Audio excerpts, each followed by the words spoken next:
Hello everyone, how are you? I am Neeraj Tiwari. Welcomes to YouTube listeners, viewers and subscribers. Guys, कैसे हैं आप सब? मैं आशा करता हूँ आप लोग ठीक हैं, स्वस्थ हैं, मस्त हैं और आप सब अपनी अपनी तैयारी में पूरी शिद्दत, पूरी ईमानदारी, पूरी निष्ठा के साथ व्यस्त हैं। तैयारी आप सब टीजीटी आर्ट की कर रहे हैं, तो आप टीजीटी पीजीटी एलटी ग्रेड की तैयारी में व्यस्त हैं, मैं ऐसा मान के चल रहा हूँ। व्यस्त है ना आप लोग? व्यस्त रहिएगा मित्रों। व्यस्तता के क्रम में आज हम जो क्लास करेंगे ये आपके सिलेबस के अकॉर्डिंग भारतीय प्रागैतिहासिक चित्रकला का पूरा थ्योरी क्लास है।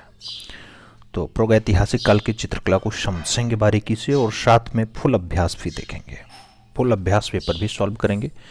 देखते हैं उसमें आप लोग कितना स्कोर कर पाते हैं। आज है 9 मार्च 2026 और 9 मार्च 2026 को जो हम लोग क्लास करेंगे बहुत लाभकारी क्लास होने वाली है। आइए क्लास पे चलते हैं। जैसे आपसे कह रहा भारतीय चित्रकला को उद्गम हुआ मित्रों, तो उद्गम प्रागैतिहासिक काल से ही माना जाता है। वही प्रागैतिहासिक काल, ऐतिहासिक काल से पूर्व की कला को हम लोग प्रागैतिहासिक काल कहते हैं मित्रों। आगे दिया गया पॉइंट्स कि आदिम मानव की कला जो है कैसी रही, तो प्रागैतिहासिक युग से ही संबंधित रही, इसलिए आप कहना आदिम मानव या आदि मानव का संबंध प्रागैतिहासिक युग से रहा है। प्रागैतिहासिक कला से संबंधित चित्र जो है वो छेपांकन पद्धति किसमें, स्टेंसिल्स पद्धति में बने हुए हैं, जबकि प्रागैतिहासिक चित्रों से उस समय के तत्कालीन जनजातीय और संस्कृति का भी पता चल जाता है। तो प्रागैतिहासिक चित्रों से ये ज़रूर पता चलता है कि उस टाइम की जनजाति कैसी रही है और उस टाइम संस्कृति कैसी थी। आगे बढ़े मित्रों, तो आगे कहा जाता है प्रागैतिहासिक शैलखंड चित्रों पर, प्रागैतिहासिक शैलखंड चित्रों पर विद्वानों पर 5 प्रकार की शैलियों की खोज हो जाती है। इन शैलखंड चित्रों में आप 5 टाइप की जो शैलियाँ खोजेंगे उसमें पूरक शैली होगी, अर्धपूरक शैली होगी, रेखा शैली होगी, अलंकृत शैली होगी और छेपांकन शैली होगी। तो इन 5 टाइप की शैलियाँ उस 5 जो है प्रागैतिहासिक काल के शैलखंडों पर मिल जाती हैं, विद्वान खोजते हैं। आगे कहा जाता है कनाडाई पुरातत्वविद और लेखक डेनियल विल्सन ने अपनी पुस्तक archaeology and prehistoric annuls of Scotland 1851 ईस्वी में सर्वप्रथम प्रागैतिहासिक शब्द का प्रयोग किया।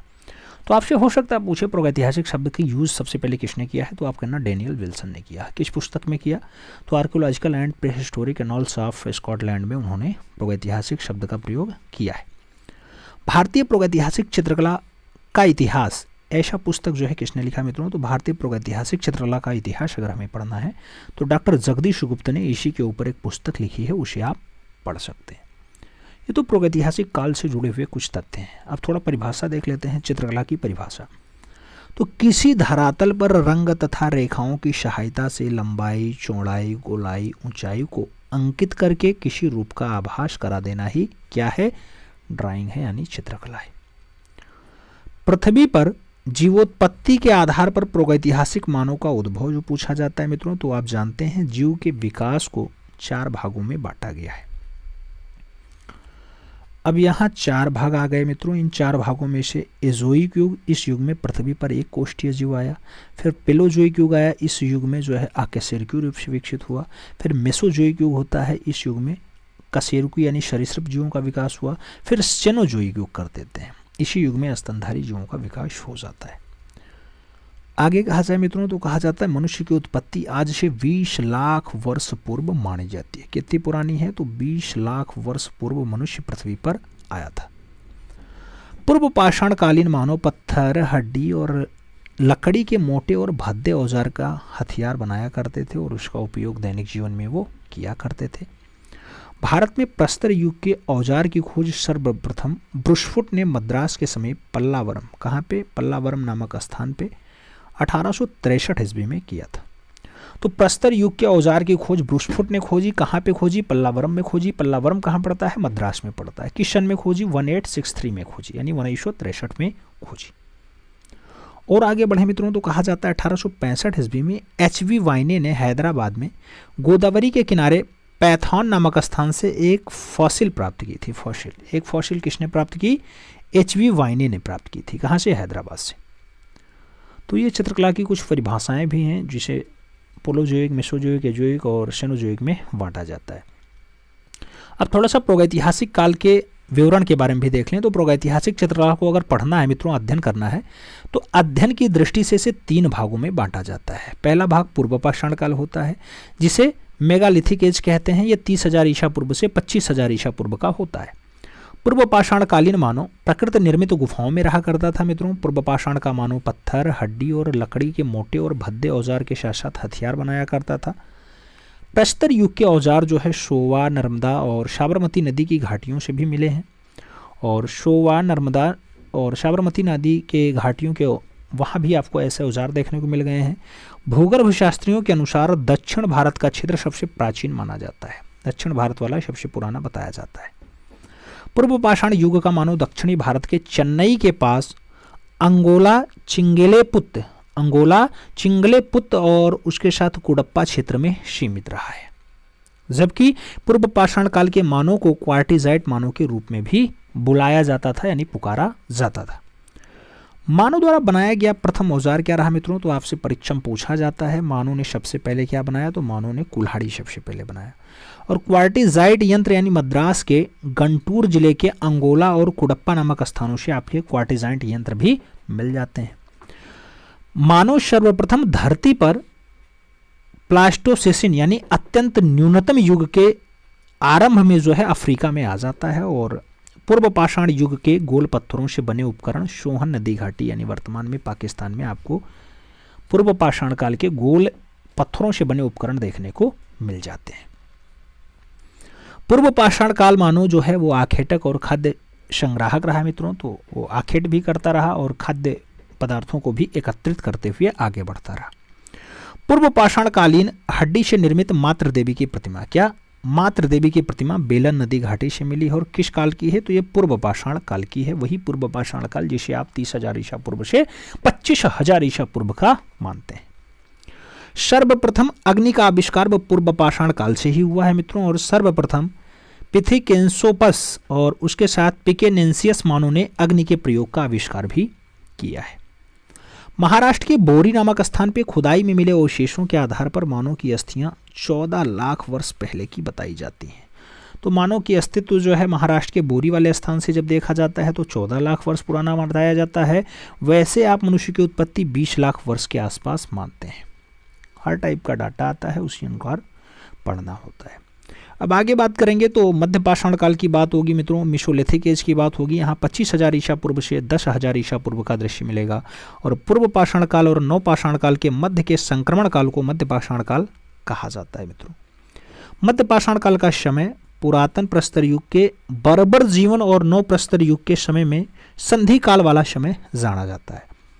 मध्य पाषाण काल में मानव के औजार और अधिक सुडौल हैं और उसकी ज्यामितीय रूप भी बहुत अच्छी बताई जाती है। भारत में मध्य पाषाण काल के विषय में जानकारी सर्वप्रथम सीएल कार्लाइल द्वारा 1867 के बिंद क्षेत्र में जो है मिल जाती है। और मध्य पाषाण काल के औजार जो है वो माइक्रोलिथिक यानी छोटे होते हैं। माइक्रोलिथिक होते हैं यानी छोटे औजारों का प्रयोग यहाँ स्टार्ट हो जाता है। भारत का सबसे बड़ा मध्य पाषाणिक स्थल जो है वो बागौर है। बागौर राजस्थान वाला होता है मित्रों। भीलवाड़ा जिले में काठोर नदी के तट पे जो है ये बाघौड़ आपका मिलता है। ये मध्य पाषाण काल का एक बढ़िया नमूना बताया जाता है। मध्य पाषाण कालीन पुरास्थल लांघनाथ जो गुजरात में है, वहाँ 14 मानव कंकाल भी प्राप्त हुए हैं। तो आपसे पूछा जाएगा तो कहाँ पे 14 मानवों का नरकंकाल मिला है? लांघनाज में मिला है। लांघनाज में मिला है। लांघनाज गुजरात के पुरातत्व स्थल के उत्खनन का कार्य एचडी संकालिया ने करवाया है मित्रों। तो एचडी संकालिया किसे खोजते हैं? लांघनाज को खोजते हैं जो आपके गुजरात प्रांत में पाया जाता है। आगे बात करें तो आगे कहा जाता है कि भारत में मानव अस्थिपंजर मध्य पाषाण काल से मिलना प्रारंभ हो जाता है। कब से मिलता है मित्रों?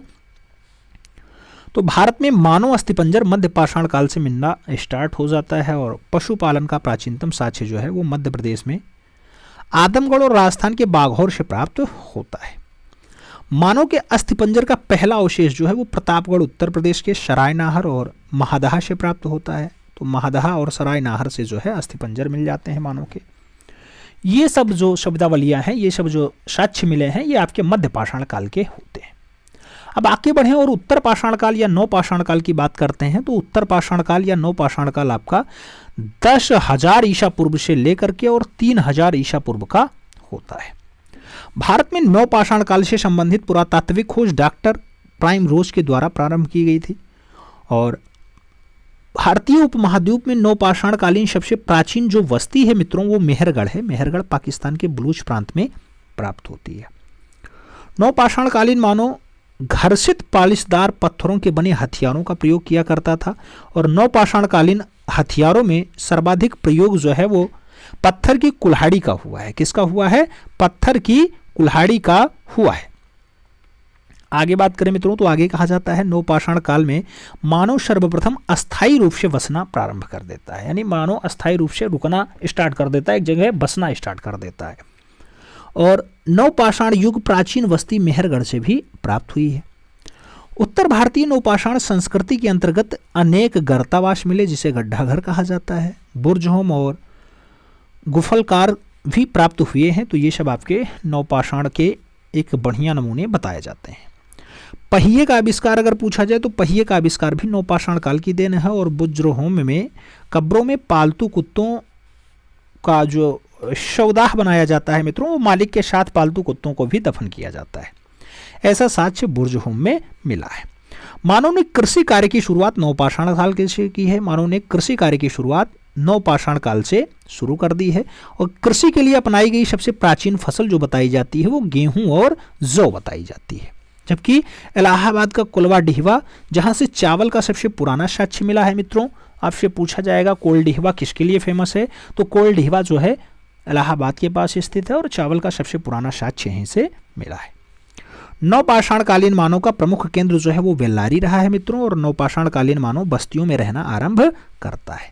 नवपाषाण काल के मानव ने सर्वप्रथम मिट्टी के बर्तनों का आविष्कार किया और मिट्टी के बर्तन बनाने हेतु चाक का आविष्कार भी नवपाषाण काल में ही हुआ है। तो आपसे परीक्षा में पूछा जाता है चाक का आविष्कार हुआ, आप कहते हैं नवपाषाण काल की देन है। नवपाषाण काल एक गढ़ा हुआ गोल यंत्र जो है कहां से मिला, तो वो नर्मदा नदी की घाटी से प्राप्त होता है। और उत्तर पाषाण काल मानव ने सर्वप्रथम चित्रकला का प्रयोग किया है। तो उत्तर पाषाण कालीन मानव सबसे पहले जो है इसका प्रयोग करता है, चाहे उत्तर पाषाण का हो चाहे उसे नवपाषाण का हो, बात एक ही है। पालिश लगाने की कला का जो आरंभ होता है वो नवपाषाण काल में ही होता है। और नवपाषाण काल की चित्रकला के प्रमुख उदाहरण की अगर बात करते हैं तो मिर्जापुर आएगा, सिंघलपुर आएगा और बेल्लारी आएगा, यहां से प्राप्त होते हैं नवपाषाण काल के साक्ष्य। उत्तर पाषाण काल के मानव सारे भारतवर्ष में फैलाए गए और बेल्लारी उसका प्रधान केंद्र बना रहा। नवपाषाण कालीन नर्मदा नदी के दरियाई घोड़ा और अन्य पशुओं के अश्मीभूत हड्डियां भी यहीं से प्राप्त होती हैं। नवपाषाण युगीन मानव के यंत्र निर्माण करने के उद्योगशालाएं ये सब दक्षिण भारत में ही प्राप्त होते हैं। कुछ स्थानों पर हिंगराजी के टुकड़े, शील और पत्थर प्राप्त हुए हैं जिन पर हिंगरोजी को पीसा जाता था मित्रों। तो हिंगरोजी को पीसा जाने के लिए पत्थर के टुकड़े भी मिले, सील भी मिले, ये सब भी देखने को मिला है। सील बहुत सारे लोग नहीं जानते होंगे, देहात वाले जानते होंगे सील क्या होता है, लोढ़ा क्या होता है या पत्थर क्या होते हैं। पत्थर तो सब जानते होंगे, देखते हैं। ज्यामितीय या अमूर्त कला का विकास जो है वो नवपाषाण काल में ही हुआ है। तो ज्यामितीय या अमूर्त कला का जो विकास होता है, आगे बढ़ता है, तो ये अमूर्त कला आगे बढ़ती है नवपाषाण काल में। अब थोड़ा सा बात हम लोग प्रागैतिहासिक चित्रों के प्रमुख शोध के बारे में देख लेते हैं। उनके लेखक कौन कौन से रहे, शोध कैसे छपे और कैसे वो आगे बढ़े। जैसे भारत में प्रागैतिहासिक आलेखनों और चित्रों पर अनुशीलन करने वाले प्रमुख विद्वानों में एलन हार्टेक बॉन्ड्रिक आते हैं, स्टुअर्ट पिगॉट हैं, D.H. गार्डन हैं, प्रोफेसर जुनेर हैं, लियोनार्डो आदम हैं और श्री F.R. अल्चिन का भी नाम आता है। उसके साथ श्रीमती आल्चिन का भी नाम आएगा, W. एंडरसन आएंगे, कॉकबर्न आएंगे, C.A. सिल्वारॉड आएंगे और पंचानन मित्र के साथ साथ मनोरंजन घोष का नाम भी प्रमुखता से आ जाता है। तो ये सब विद्वान रहे जो आलेख छापते रहे। प्रीहिस्टोरिक इंडिका की अगर बात करते हैं 1950 में एक पुस्तक आती है स्टुअर्ट पिगॉट की, जिसमें उन्होंने प्रागैतिहासिक समय के प्रमाणिक सामग्री से भरपूर बताया है। और our heritage in art 1952, our heritage in art 1952 के लेखक असित कुमार हालदर रहे हैं। तो ये पुस्तक पूछी जाती है, याद रखिएगा। प्रीहिस्टोरिक इंडिका की अगर बात होती है 1923 नामक पुस्तक जो है वो पंचानन मित्र जी की है। और इंडियन पेंटिंग्स की बात करें तो 1929 की है, इसके लेखक जो है वो पर्सी ब्राउन बताए जाते हैं। जबकि प्रीहिस्टोरिक आर्ट ऑफ इंडिया की बात हो या फिर लियोनार्डो एडम द्वारा जो है 1940 में लिखी गई, 49-54 में क्रमशः प्रकाशित की गई है प्रीहिस्टोरिक आर्ट ऑफ इंडिया। जबकि H.A. बॉन्ड्रिक ने अपनी पुस्तक प्रीहिस्टोरिक पेंटिंग्स की बात करते हैं तो 1952 के आसपास 3 महत्वपूर्ण प्रागैतिहासिक चित्रों का अंकन किया था, जिसमें आपका सरोहोघाट का घायल सुअर वाला और उसके साथ सुअर के आखेट का दृश्य दर्शाया, और होशंगाबाद का भैंसा भी उसी में दर्शाया और सिंघनपुर का आखेट भी उसी में दर्शाया। तो किसने दर्शाया मित्रों? ये H.A. बॉन्ड्रिक की पुस्तक प्रीहिस्टोरिक पेंटिंग्स में ऐसा आता है। अब कुछ महत्वपूर्ण शिला स्थल हैं जिनके जो है खोजकर्ता और खोज वर्ष की बात करते हैं, तो देख लो, एक साथ स्क्रीनशॉट लेना बहुत इंपॉर्टेंट है मित्रों। 1880 मिर्जापुर क्षेत्र होता है, कार्लाइल इसे खोजते हैं। 1892 बेल्लारी क्षेत्र होता है, एफ फॉसेट खोजते हैं। 1907 की बात करें, बांदा इसका क्षेत्र होता है मित्रों, खोज करते हैं सी ए सिल्वराड। जबकि 1910 की बात करते हैं, सिंघनपुर क्षेत्र होता है और CW एंडरसन के द्वारा खोजा जाता है। 1922 की बात होती है मित्रों, तो होशंगाबाद है, मनोरंजन घोष खोजते हैं। जबकि 1936 की बात कर रहे हैं, अगर 36 पूछा जाए तो पंचमढ़ी DH गार्डन लगाना। और मित्रों जब 32 दिया जाता है तब भी आप जानते हैं पंचमढ़ी के लिए किसको लगा देते हैं, GR हंटर को लगाते हैं। तो खोज का काम GR हंटर 1932 रहा है, जबकि प्रकाश में लाने का काम 1936 में DH गार्डन का रहा है। और 1958 की अगर बात करते हैं तो भीमबेटका की खोज की बात आती है। प्रोफेसर साहब हैं डॉक्टर VS वाकाड़कर, तो इन्होंने खोजा है। तो इसका स्क्रीनशॉट आप साथ ले लीजिएगा, बहुत इंपॉर्टेंट काम होगा मित्रों, हर बार पूछा जाता है क्वेश्चंस। आगे बढ़ें, भारतीय प्रागैतिहासिक चित्रकला की बात करते हैं मित्रों, तो दिया गया भारतीय प्रागैतिहासिक युग के पाषाण चित्रों के प्रमुख केंद्रों में अगर बात करते हैं तो मध्य प्रदेश है, उत्तर प्रदेश है, बिहार है, छत्तीसगढ़ है, राजस्थान है, उड़ीसा है, केरला है, आंध्र प्रदेश और तमिलनाडु है। इन सब जगहों पर आपके भारतीय प्रागैतिहासिक चित्रकार मिल जाते हैं, चित्र रचनाएं मिल जाती हैं। मध्य प्रदेश के प्रमुख क्षेत्र कौन कौन से हैं, तो पंचमढ़ी का नाम आएगा, पहाड़गढ़ का नाम आएगा, भीमबेटका का नाम आएगा, रायगढ़ का नाम आएगा, रायगढ़ तो अब छत्तीसगढ़ का हिस्सा है, मंदसौर की बात आ गई, होशंगाबाद आएगा, आदमगढ़ आएगा, भोपाल आएगा, ग्वालियर आएगा, रायसेन आएगा। ये सब क्षेत्र जो है प्रागैतिहासिक चित्रों से संबंधित है और मध्य प्रदेश में पाए जाते हैं। जैसे मध्य प्रदेश का पंचमढ़ी हम लोग पढ़ें, तो पंचमढ़ी अभी जस्ट हमने कहा कि पंचमढ़ी गुफाएं महादेव पर्वत श्रृंखला, पूछा जाएगा कौन सी पर्वत श्रृंखला पे है, तो महादेव पर्वत श्रृंखला में अवस्थित है। पंचमढ़ी की खोज की बात आती है, GR हंटर साहब खोजते हैं, कब, 1932 में। प्रकाश में कौन लाता है, तो प्रकाश में आप जानते हैं DH गार्डन लाते हैं 1936 में। तो पंचमढ़ी चित्रों को प्रकाश में लाने का श्रेय DH गार्डन साहब को जाता है और DH गार्डन इसे कब लाते हैं, 1936 में लाते हैं। पंचमढ़ी के चित्रों को स्पेन की अल्तामीरा के समकक्ष माना गया। तो किसके समकक्ष माना गया, स्पेन की एक गुफा है, स्पेन की गुफा का नाम अल्तामीरा है, अल्तामीरा के बराबर माना गया है पंचमढ़ी की गुफाओं को। आगे, पंचमढ़ी में कुल कितने, तो 50 गुफाएं अवस्थित है। कितनी गुफाएं हैं मित्रों, 50 गुफाएं अवस्थित हैं। पंचमढ़ी के चित्र जो है वो घरेलू और सामाजिक जीवन से संबंधित बताए जाते हैं और पंचमढ़ी के प्रमुख चित्रों में आखेट के प्रस्थान करने की दृश्य को दर्शाया गया, यानी आखेट का प्रस्थान, शहद एकत्रित करते हुए घुड़सवार योद्धा और वाद्य यंत्रों को बजाते वादक, उसके साथ शस्त्रधारी सैनिकों को भी दर्शाने का काम पंचमढ़ी में किया गया। तो ये सारे दृश्य आपको यहाँ देखने को मिल जाएंगे। आगे बढ़ोगे, कुछ दृश्य दिखाते हैं, जैसे नृत्य वादन वाला दृश्य है, ये पंचमढ़ी में मिलता है, पंचमढ़ी वही जम्बूद्वीप वाला, देखो नृत्य वादन है ये। दूसरा दृश्य दिखाते हैं, दूसरा दृश्य आपका शहद एकत्रित करते हुए, ऊपर देख रहे हैं ये सब मधुमक्खियां उड़ रही हैं, ये छत्ता है आपका, नीचे ऐसा पॉट लगाए हुए एक जो है मानव दर्शाया गया है जो शहद एकत्रित कर रहा है। तो ये भी दृश्य आपको पंचमढ़ी में देखने को मिल जाते हैं। आगे बढ़े मित्रों, तो आगे कहा जाता है सितार वादक तथा गदर्भमुख देवता का चित्र भी कहां से मिला है, तो सितार वादक और गदर्भमुख देवता का चित्र पंचमढ़ी के लश्करिया खोह से प्राप्त हुआ है। आप जानते हैं यहाँ 50-50 गुफाएं हैं, इन 50 में से लश्करिया खोह से आपका गदर्भमुख देवता और सितार वादक का दृश्य मिला है। सशस्त्र युद्धों का दृश्य जो है वो पंचमढ़ी में ही प्राप्त हो जाते हैं। तो सशस्त्र युद्ध का दृश्य कहां से मिला, पंचमढ़ी से मिला है। सबसे अधिक धनुर्धारियों का चित्रण पंचमढ़ी में ही हुआ है। महादेव पर्वत श्रृंखला में अवस्थित इमली खोह से सांभर के आखेट का दृश्य मिलता है मित्रों, और पंचमढ़ी के भांडादेव गुफा की छत पर शेर के आखेट का दृश्य भी दिखाई दे जाता है। आगे बात करते हैं महादेव बाजार। महादेव बाजार गुफा में मित्रों एक विशालकाय बकरी का चित्र मिला है, यानी बड़ी सी बकरी का चित्र कहाँ मिला, तो महादेव बाजार में देखने को मिलता है। पंचमढ़ी के प्रागैतिहासिक चित्रों को पुतरी कहा जाता है। क्या कहा जाता है मित्रों, प्रागैतिहासिक काल के चित्रों को पंचमढ़ी वाले में पुतरी नाम दे दिया जाता है। और पंचमढ़ी के अन्य गुफाएं जहां पर चित्रशालाएं प्राप्त हुए हैं उसमें लश्करिया खोह आता है, नींबू भोज आता है और बनिया वेरी आता है। तो बनिया वेरी, नींबू भोज और लश्करिया खोह कहां पे आते हैं, ये पंचमढ़ी के अंतर्गत आते हैं जो महादेव पर्वत श्रृंखला में अवस्थित है और मध्य प्रदेश का हिस्सा होता है। आगे बढ़े मित्रों, तो पंचमढ़ी के चित्र प्रायः 3 श्रेणियों में दिखाई देते हैं। पहले स्तर के चित्रों में तख्तीनुमा और डमरूनुमा मानवाकृतियों को बनाया गया है, जिसके शारीरिक गठन को लहरदार रेखाओं द्वारा दर्शाया गया, जबकि दूसरे स्तर के चित्रों में केवल अहेरिया यानी शिकारी रूप में अभिव्यंजित करने का काम किया गया। और तीसरे स्तर के चित्र कुछ स्वाभाविक जान पड़ते हैं। इन स्तर के चित्र घरेलू जीवन तथा सामाजिक जीवन से संबंधित बताए गए हैं। कांटेदार स्याही का चित्र जम्मू द्वीप से प्राप्त हुआ है मित्रों। कहां से मिला है? तो कांटेदार स्याही का चित्र जम्मू द्वीप से मिला है। नृत्य वादन करते हुए 2 मनुष्यों का चित्र जम्मू द्वीप गुफा से प्राप्त हुआ। तो नृत्य वादन का दृश्य कहां से मिला है? जम्मू द्वीप गुफा से मिला है। पंचमढ़ी क्षेत्र में एक उत्कृष्ट चित्र परिवार के मध्य तंतुवादन का प्राप्त हुआ है। परिवार के मध्य तंतुवादन का चित्र कहां से मिला? तो पंचमढ़ी क्षेत्र से मिला है। आगे बात करते हैं तो पंचमढ़ी क्षेत्र से कुछ वानर क्रीड़ा के सुंदर दृश्य भी मिले हैं। किनका? वानर क्रीड़ा का बढ़िया दृश्य कहां से मिला? पंचमढ़ी क्षेत्र से मिला है।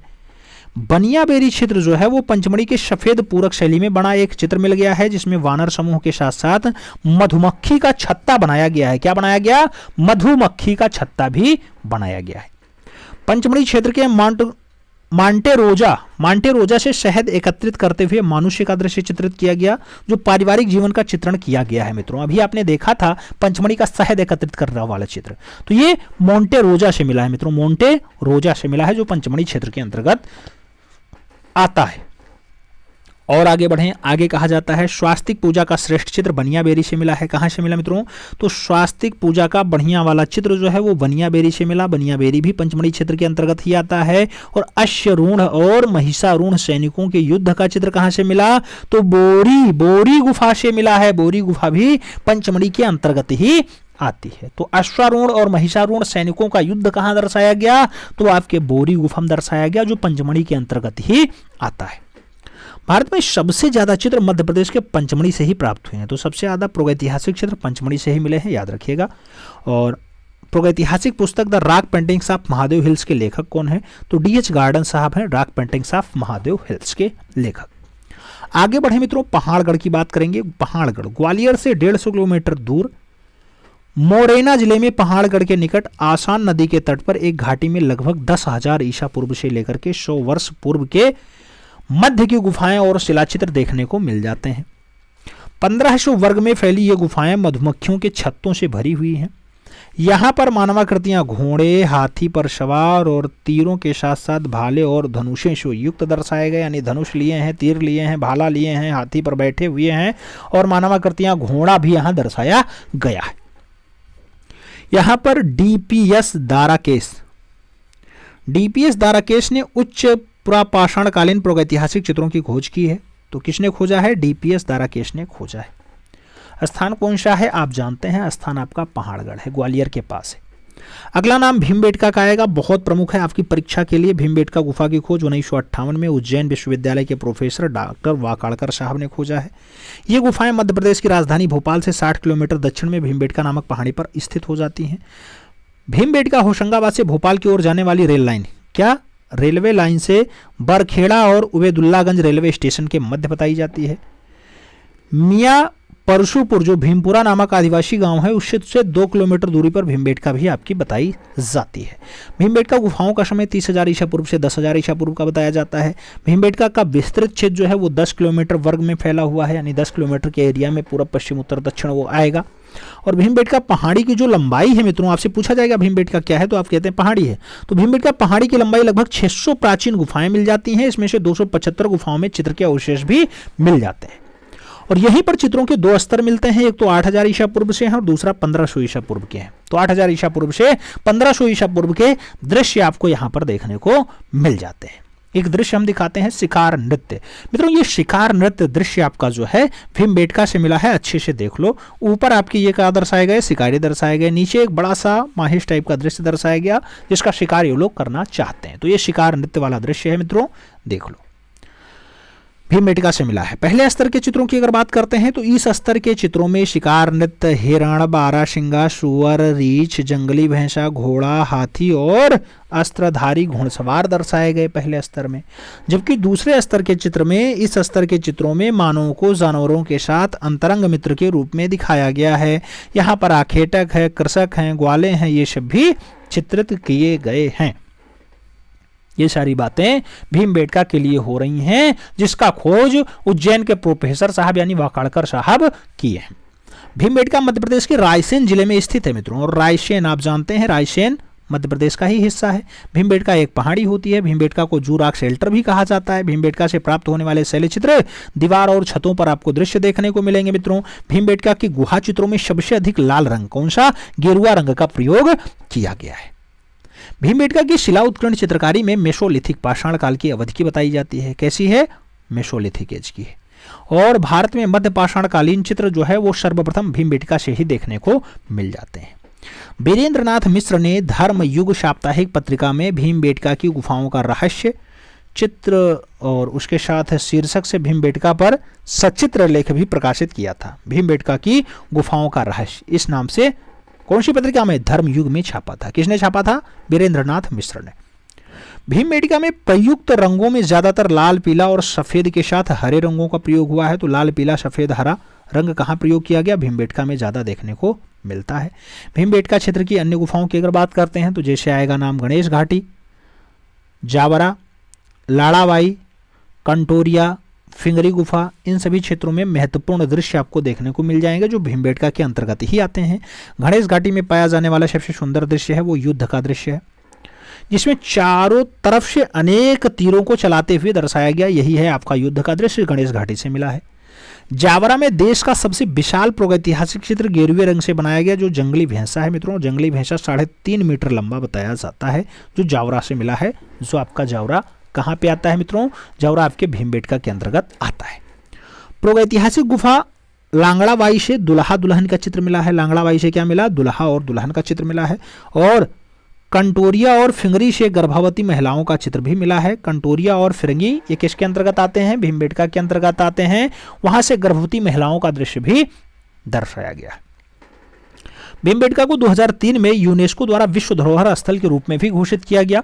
और धर्मपुरी मध्य प्रदेश भोपाल के अंतर्गत आने वाले धर्मपुरी से घास फूस ओढ़े प्राकृतिक वातावरण में छिपे रहस्यमयी शिकारियों का दृश्य भी दर्शाया गया और उसके साथ हिरण के शिकार का रहस्यमयी दृश्य भी अंकित किया गया है। तो ये सब दृश्य भी आपके भीमबेटका के अंतर्गत ही आते हैं। भीमबेटका में प्रयुक्त रंगों के विभिन्न शैलों, खनिजों, वनस्पतियों, इनसे प्राप्त पदार्थों से बनाया जाता है। और गेरुए का प्रयोग लाल रंग के लिए होता था तथा हरे के लिए कलसेडोनी नामक पत्थर का प्रयोग करते थे, जबकि सफेद रंग के लिए चूना पत्थर का प्रयोग आप लोग कर लेते थे उस टाइम पे।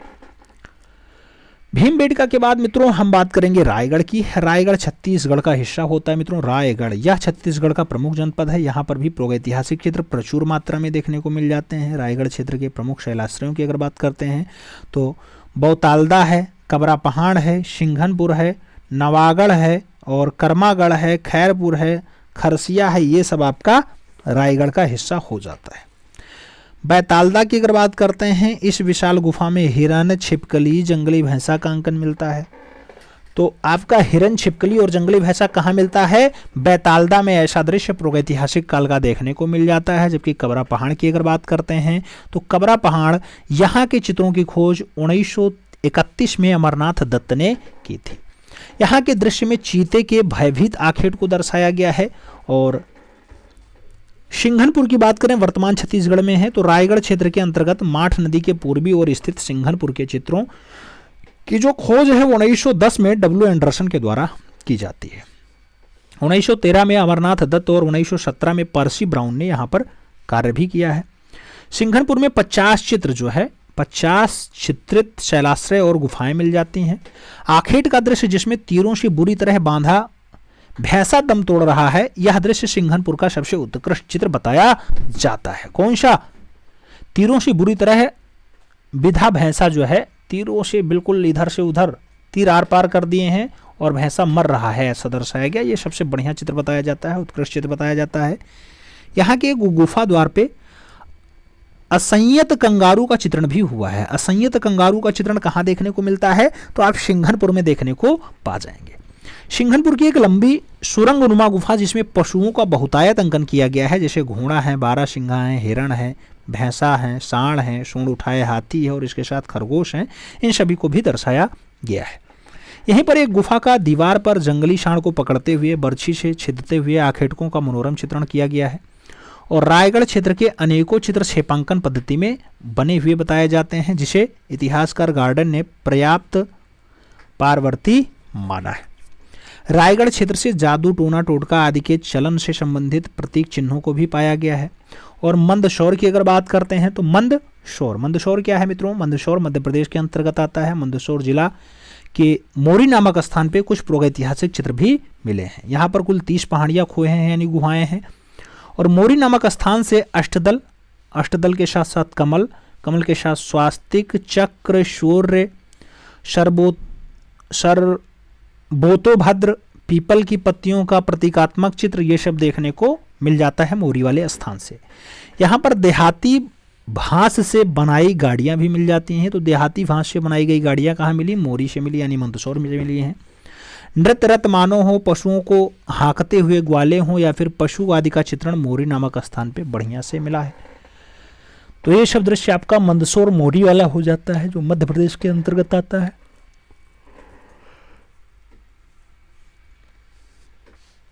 आगे बढ़े मित्रों, होशंगाबाद आएगा मध्य प्रदेश क्षेत्र में। होशंगाबाद में इटारसी को जाने वाले सड़क मार्ग के नर्मदा नदी घाटी पे आदमगढ़ की पहाड़ियों में बने 1 दर्जन से ज्यादा शिलाश्रय स्थित हैं।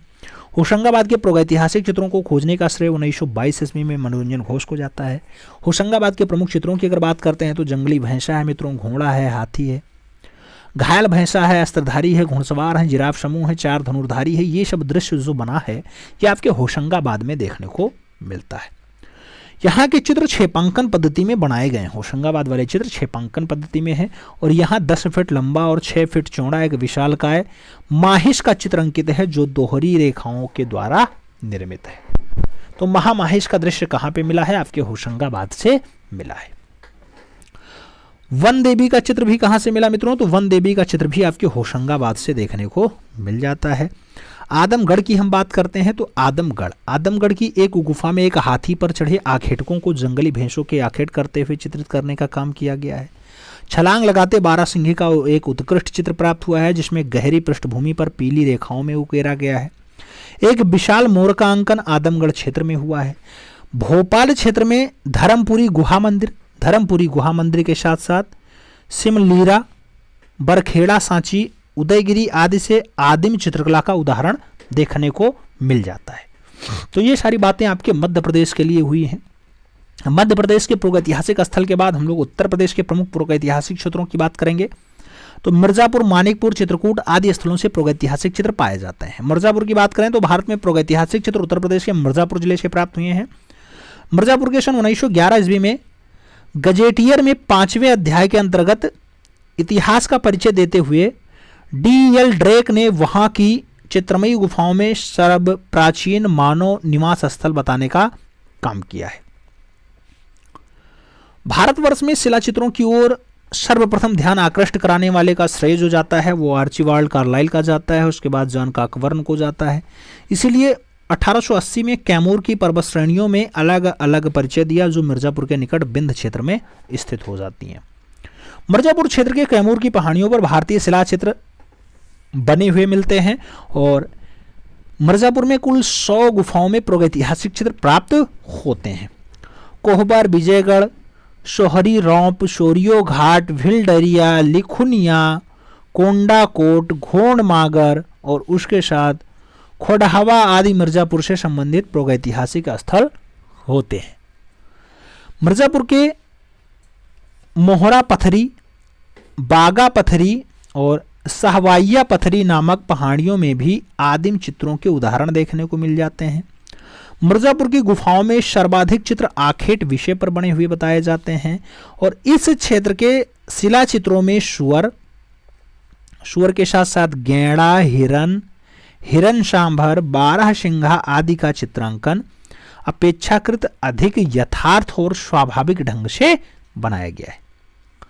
बांड्रिक महोदय ने भारत में प्राप्त प्रागैतिहासिक चित्रों की प्राचीनता के कालक्रम में अमेरिका, यूरोप के बाद रखा है। एच बॉन्ड्रिक ने मिर्जापुर के घायल सुअर की अपनी पुस्तक प्रीहिस्टोरिक पेंटिंग्स में स्थान देकर के इस दृश्य को अंतरराष्ट्रीय प्रसिद्धि दिलाने का काम किया है। घायल सुअर का आखेट का दृश्य हम आपको दिखाते हैं। ये आपका है घायल सुअर का दृश्य जो आपके मिर्जापुर से प्राप्त हुआ है। अब बात सोरहो घाट क्षेत्र की कर लेते हैं। सोरहो घाट क्षेत्र में सबसे सुंदर दृश्य सुअर के आखेट का दृश्य मिलता है, जो केवल सरोह घाट नहीं बल्कि संपूर्ण मिर्जापुर क्षेत्र का उत्कृष्टतम दृश्य बताया जाता है। कौन सा?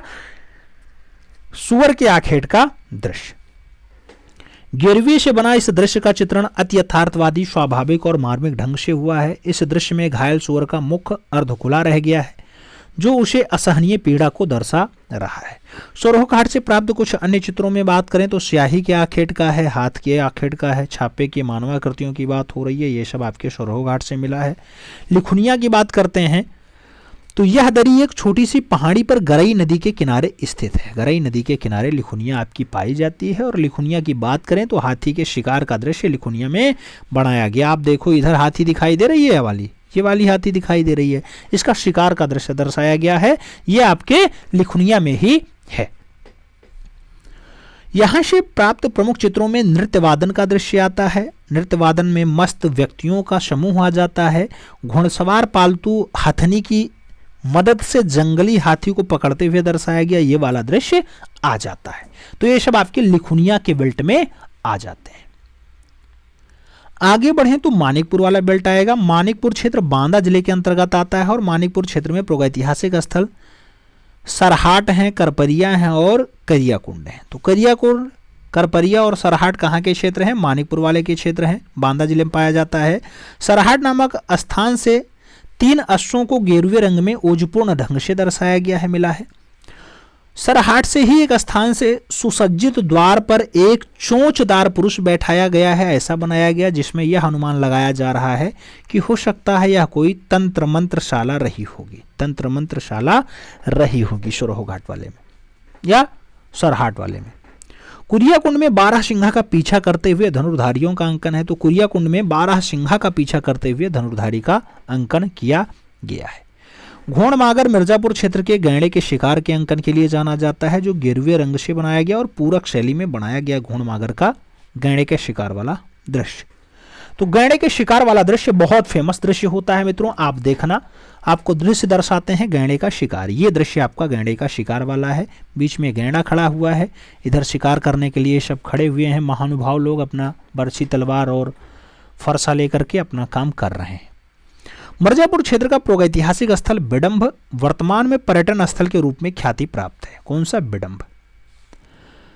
कहाँ का है? मिर्जापुर क्षेत्र का है। तो प्रागैतिहासिक स्थल या कौन सा है जिसका पर्यटन स्थल विडम्ब है? तो मित्रों मिर्जापुर का है। इस स्थल की खोज जगदीश गुप्त ने की थी। मिर्जापुर क्षेत्र में बछड़े के साथ गाय और ऊंट का चित्र भी मिलता है। तो बछड़े के साथ गाय और ऊंट का चित्र कहाँ मिलता है? आपका मिर्जापुर वाले क्षेत्र में देखने को मिल जाता है। आप ये दृश्य देखिएगा, 3 दंडधारी अश्वारोहण, 3 दंडधारी अश्वारोहण आपके यहाँ दर्शाए गए। ये आपके अश्व, ये आपके अश्व, ये आपके अश्व, 3 दंडधारी आपके अश्व वाले दृश्य भी हैं। मिर्जापुर में मिला है। मालवा वाला बेल्ट होता है। अपने अपने घोड़े को रास्ता में पैदल ले जा रहे हैं लोग। मालवा से पहिए रहित गाड़ी का दृश्य भी मिला है। पहिया रहित यानी पहिया ही नहीं है, ऐसी गाड़ी बनाया गया जिसमें एक आदमी बैठा हुआ है और उसके दोनों तरफ 2 अनुचर यानी धनुष बाण और दंड लिए हुए खड़े हैं, ऐसा दर्शाया गया मालवा वाले में पहिया रहित गाड़ी में। और 3 दंडधारी अश्वारोही का सुंदर अंकन भी बढ़िया से किया गया। प्रागैतिहासिक स्थल हरनी हरन। हरनी हरन मिर्जापुर में विजयगढ़ दुर्ग के समीप पाया जाता है, हरनी हरन स्थान। और उसके बाद कुछ प्रमुख ऐतिहासिक स्थलों की बात कर लेते हैं जो चित्र जहां से मिले हैं। जैसे आप देखना, घोड़मागर मिर्जापुर का है। तो घोड़मागर मिर्जापुर गैंडे के आखेट के लिए जाना जाता है। भिल्डरिया मिर्जापुर में है, घायल सुअर के लिए जाना जाता है। बिडम्ब मिर्जापुर में है, पहिएदार गाड़ी के लिए जाना जाता है। लिखुनिया मिर्जापुर का है, 12 सिंहों का आखेट के लिए जाना जाता है। लिखुनिया मिर्जापुर में है, हाथी का शिकार के लिए जाना जाता है। जबकि होशंगाबाद की बात करते हैं, आदमगढ़ वाला, तो वो महामाहिस के लिए जाना जाता है। आदमगढ़ होशंगाबाद में ही वन देवी का चित्रण है, उसको भी जाना जाता है। आदमगढ़ होशंगाबाद से जिराफ समूह का दृश्य मिला है, उसे भी आप लोग जानते हैं। आदमगढ़ होशंगाबाद में ही मयूर का दृश्य देखने को मिला है, उसे भी जानते हैं। पंचमढ़ी मध्य प्रदेश आपका शहद एकत्रित करते हुए दृश्य दर्शाया गया, उसे भी आप जानते हैं। और सिंघनपुर की बात होती है, छत्तीसगढ़ में है, घायल भैंसा और कंगारू का दृश्य देखने को मिला है, उसे भी आप लोग जानते हैं। तो यह बात उत्तर प्रदेश और मध्य प्रदेश की हो गई। आपके आउट ऑफ सिलेबस में कभी बिहार, कभी राजस्थान, कभी दक्षिण भारत से क्वेश्चन पूछा जाता है, उसे भी कराते हैं। बिहार के प्रमुख क्षेत्रों की अगर बात कर लेते हैं मित्रों, तो नवादा, राजगृह और चक्रधरपुर। कहाँ? नवादा जिला, राजगृह और चक्रधरपुर वर्तमान में झारखंड में ये सब कुछ हैं। और शाहबाद के प्रागैतिहासिक क्षेत्र पाए गए हैं। बिहार राज्य में चक्रधरपुर जो वर्तमान में झारखंड में है और शाहबाद आदि स्थानों पर दरी चित्रों में लेटी और शिकार करती हुई मानवाकृतियों को दर्शाया गया। तो दरी चित्रों में लेटी और शिकार करती हुई मानवाकृतियां यहां से दर्शाई गई हैं। बात करें मित्रों आपके राजस्थान की, राजस्थान वीरभूमि राजस्थान है मित्रों। राजस्थान क्षेत्र में आप झालवाड़ा जाना, भरतपुर जाना, जाना, दरा के साथ साथ आप गागारोन जाना, इस सब क्षेत्रों में प्रागैतिहासिक चित्र देखने को मिल जाते हैं। राजस्थान अलनरिया घाटी से 5000 ईसा पूर्व के प्रागैतिहासिक चित्र मिलते हैं, जिसमें स्थानीय लोग सीता जी का मांडोलो नाम से संबोधित करते हैं। तो सीता जी का मांडोलो जो स्थान है मित्रों, वो 5000 ईसा पूर्व का प्रागैतिहासिक चित्र लिए हुए है। तो सीता जी का मांडोलो नाम से संबोधित करते हैं। ये बात आपके राजस्थान की हो गई। अब दक्षिण भारत के प्रमुख स्थल की अगर बात करते हैं तो दक्षिण भारत के प्रमुख स्थलों में बिल्ला सरंगम आता है मित्रों। बिल्ला सरंगम दक्षिण भारत में तमिलनाडु राज्य का नवपाषाण काल स्थल है। देश में ये आंध्र प्रदेश राज्य में पाया जाता है बिल्ला सरंगम। और बिल्ला सरंगम से हड्डी के उपकरण, उसके साथ जादू टोना टोटका के चलन से संबंधित प्रतीक चिन्ह खूब ज्यादा देखने को मिल जाते हैं। एक बेल्ट आता है बेल्लारी मित्रों। बेल्लारी कर्नाटका राज्य का है और नवपाषाणिक स्थल भी माना जाता है बेल्लारी को। बेल्लारी पूछा जाता है खूब, कौन से राज्य में आता है? कर्नाटका। दक्षिण भारत क्षेत्र में बेल्लारी भारतवर्ष में नवपाषाणिक या नवपाषाणकालीन मानव गतिविधियों का प्रधान केंद्र बताया जाता है। यहाँ के चित्रों को 1892 में, कब 1892 में एफ फासेट महोदय ने प्रकाशित किया था। प्रागैतिहासिक स्थल बेल्लारी से षटकोण मिला है, जादू टोना टोटका का दृश्य मिला है। तो ये सब चित्र आपको बेल्लारी से देखने को मिल जाते हैं। बेल्लारी में पाए गए प्रागैतिहासिक चित्र यूरोप में स्पेन के प्रागैतिहासिक चित्रों से मिलते जुलते हैं। तो स्पेन के चित्रों से बेल्लारी के चित्र सेम देखने को मिल जाते हैं, बराबर मिलते जुलते हैं। वायनाड के अटकल की अगर बात होती है, वही वायनाड मित्रों जहां से राहुल गांधी जी सांसद हैं। यह केरला राज्य का नवपाषाणकालिक स्थल होता है वायनाड के अटकल। यहाँ के चित्रों में 1901 में लगभग एफ फासेट महोदय ने प्रकाशित करने का काम किया, यानी खोजने का काम किसका रहा? एफ फासेट का रहा। कब खोजा? 1901 में खोजा। यहाँ पर चतुष्कोण मिलता है मित्रों। चतुष्कोण के साथ साथ आपका स्वास्तिक, सूर्य, जादू टोना टोटका से संबंधित प्रतीकात्मक चित्र भी देखने को मिल जाते हैं। तो ये सब दृश्य आपका वायनाड के अटकल का है। यहाँ पर पाई गई मानव आकृतियां स्पेन के कोंगुल गुफा के भांति हैं और सिर पर कुछ पहने हुए बताई जाती हैं।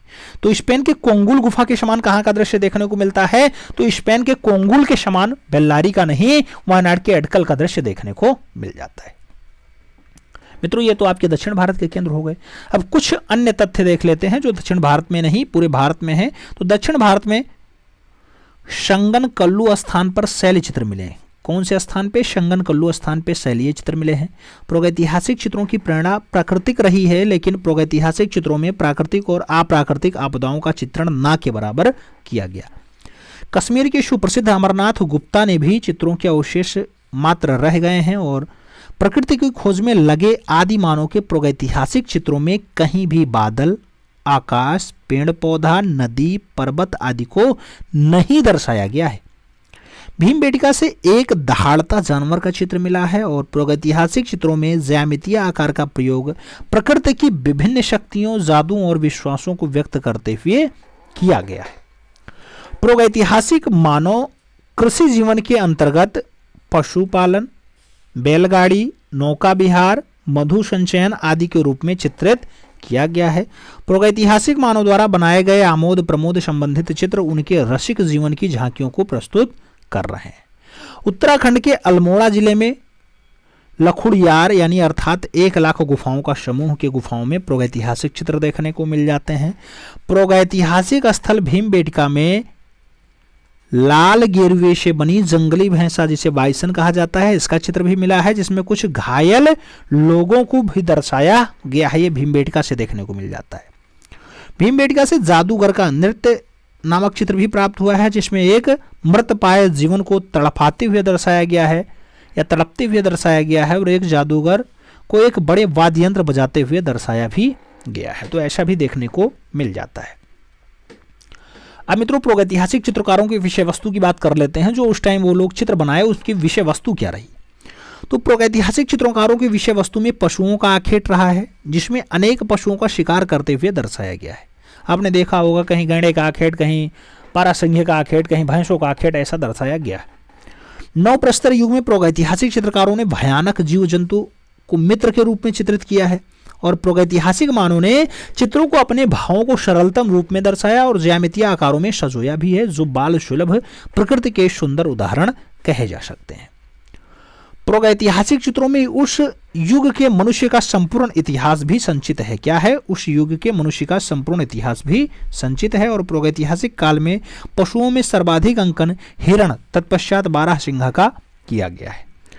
पक्षियों में सर्वाधिक अंकन जो है मयूर का हुआ है। और प्रागैतिहासिक चित्रों में प्रायः पीपल वृक्ष का चित्रण किया गया है। आगे बात करें तो पेट्रोग्लिफ संदेश का प्राचीनतम माध्यम गुफाओं में उकेरे गए चित्र ही होते हैं। तो पेट्रोग्लिफ संदेश का प्राचीनतम माध्यम क्या है? गुफाओं में उकेरे गए चित्र ही है। प्रागैतिहासिक चित्रों का उद्देश्य क्या होता है मित्रों? तो प्रागैतिहासिक मानव ने चित्रों में आदि मानव का दैनिक जीवन परिलक्षित होता है और आदि मानव की दिनचर्या, पशुओं को मान करके खाना, उनके बाद उल्लास में नृत्य और गायन करना, यह सब रहा है। प्रागैतिहासिक मानव के चित्र रचना के पीछे भय है, जादू है, टोना है, टोटका है, चिरस्मृति है, विजय है इत्यादि की भावनाएं भी निहित बताई जाती हैं। और गुहावासी मानव, क्या? गुहावासी मानव अपनी सफलता के लिए अदृश्य शक्तियों की पूजा, स्वास्तिक, षटकोण, अंकों की रेखाओं आदि का प्रतीक चिन्हों के माध्यम से आरंभ भी करता है, ऐसा भी दर्शाता है। आगे बढ़े मित्रों तो आगे कहा जाता है क्या? आगे कहा जाता है छापा चित्रों का आरंभ जो है वो छापा चित्रों का आरंभ प्रागैतिहासिक काल से ही माना जाता है। और प्रागैतिहासिक मानव शायद अपने आखेटक समूहों को चित्रित करके घायल पशु के चित्र के सहारे पशुओं के अनेक अंगों पर आक्रमण और प्रहार करने की शिक्षा लेता था।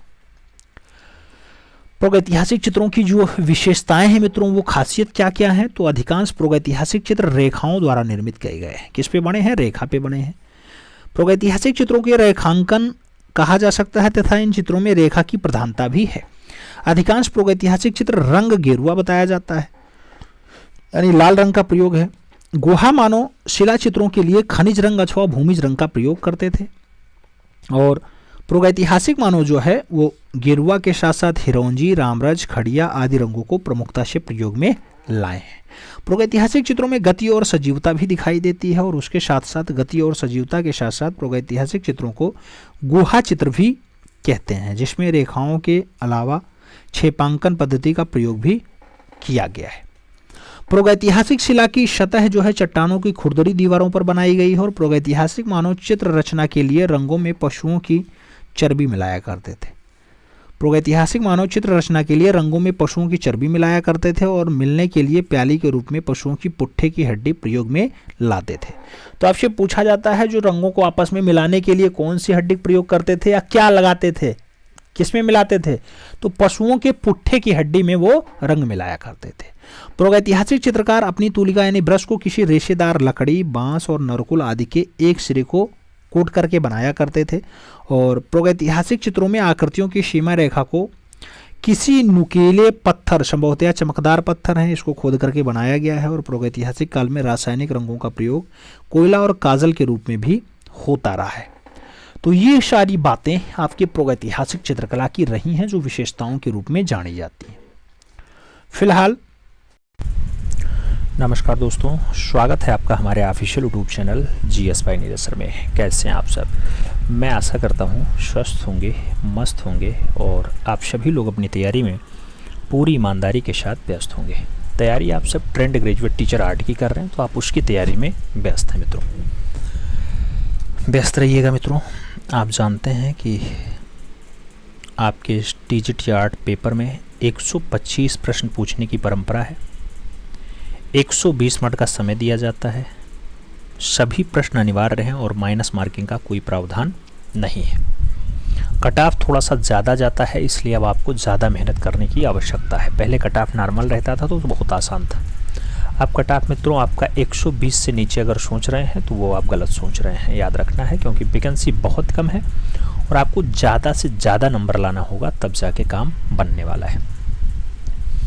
तो अभी तक हमने आपकी इस परीक्षा को आसान करने के लिए अभ्यास पेपर चलाया, प्रैक्टिस पेपर चलाया।